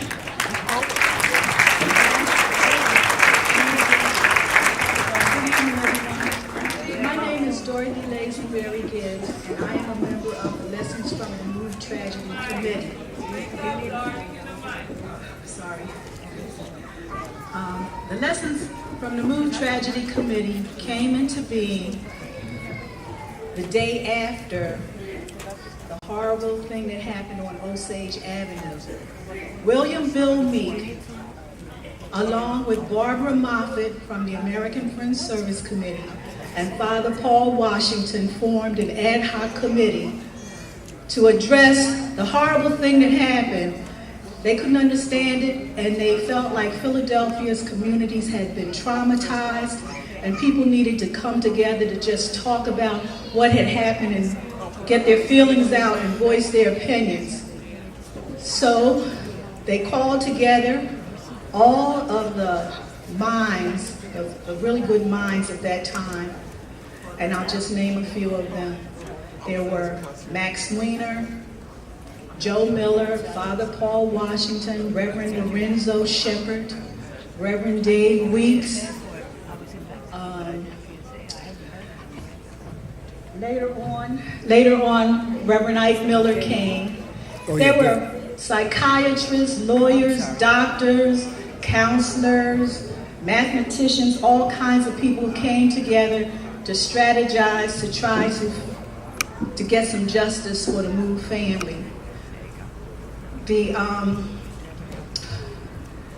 There were many meetings over many months, and in 1986, during the month of March, there were 5 Saturdays that a seminar was held every Saturday during the month of March, and there were panel discussions and people talking. On that last session, there was a woman named Jean McCall that stood up in the meeting and said that the members who had been destroyed in that awful thing on Osage were still in the morgue and had not been buried or funeralized, and that something should be done about that. Well, that was the beginning of the committee, Lessons from the Move Tragedy, and we had our very first memorial on May 12th, 1988, at the Tinley Temple. There was a 4-day weekend celebrations of the family members that were lost. There was a Saturday program where we had poets, Lamont Steptoe, Kamika Williams, quite a few other poets and singers and dancers that shared their talent to memorialize those lost. During that time also, the Philadelphia Bulletin was on strike in 1986, and those black journalists interviewed all the people that came to those seminars who wanted to be interviewed, and they collected those interviews, edited them, and the American Friends Service Committee published that report entitled Voices from the Community. There's a few of us here.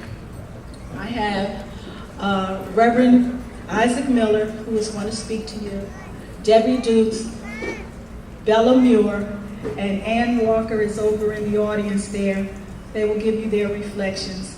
And I would just like to say that I worked for Bill Meek as an aide in his office. He was an educator, and I was in school then, and he let me come in and help on this Move project that he was working on. I met some wonderful people there.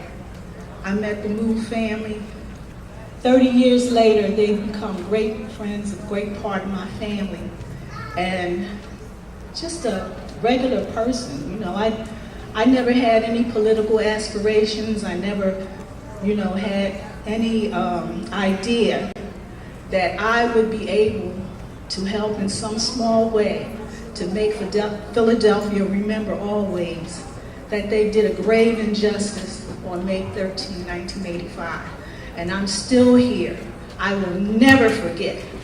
And I hope you will never forget either. The Talmud says that the task was not theirs to complete. Neither could they lay it down, and neither can we. Thank you. Aluta continua.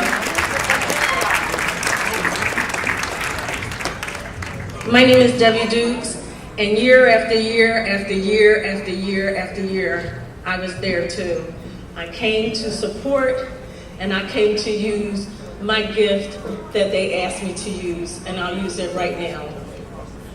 I don't feel no way tired. I've come too far from where I started from. Nobody told me that the road would be easy. I don't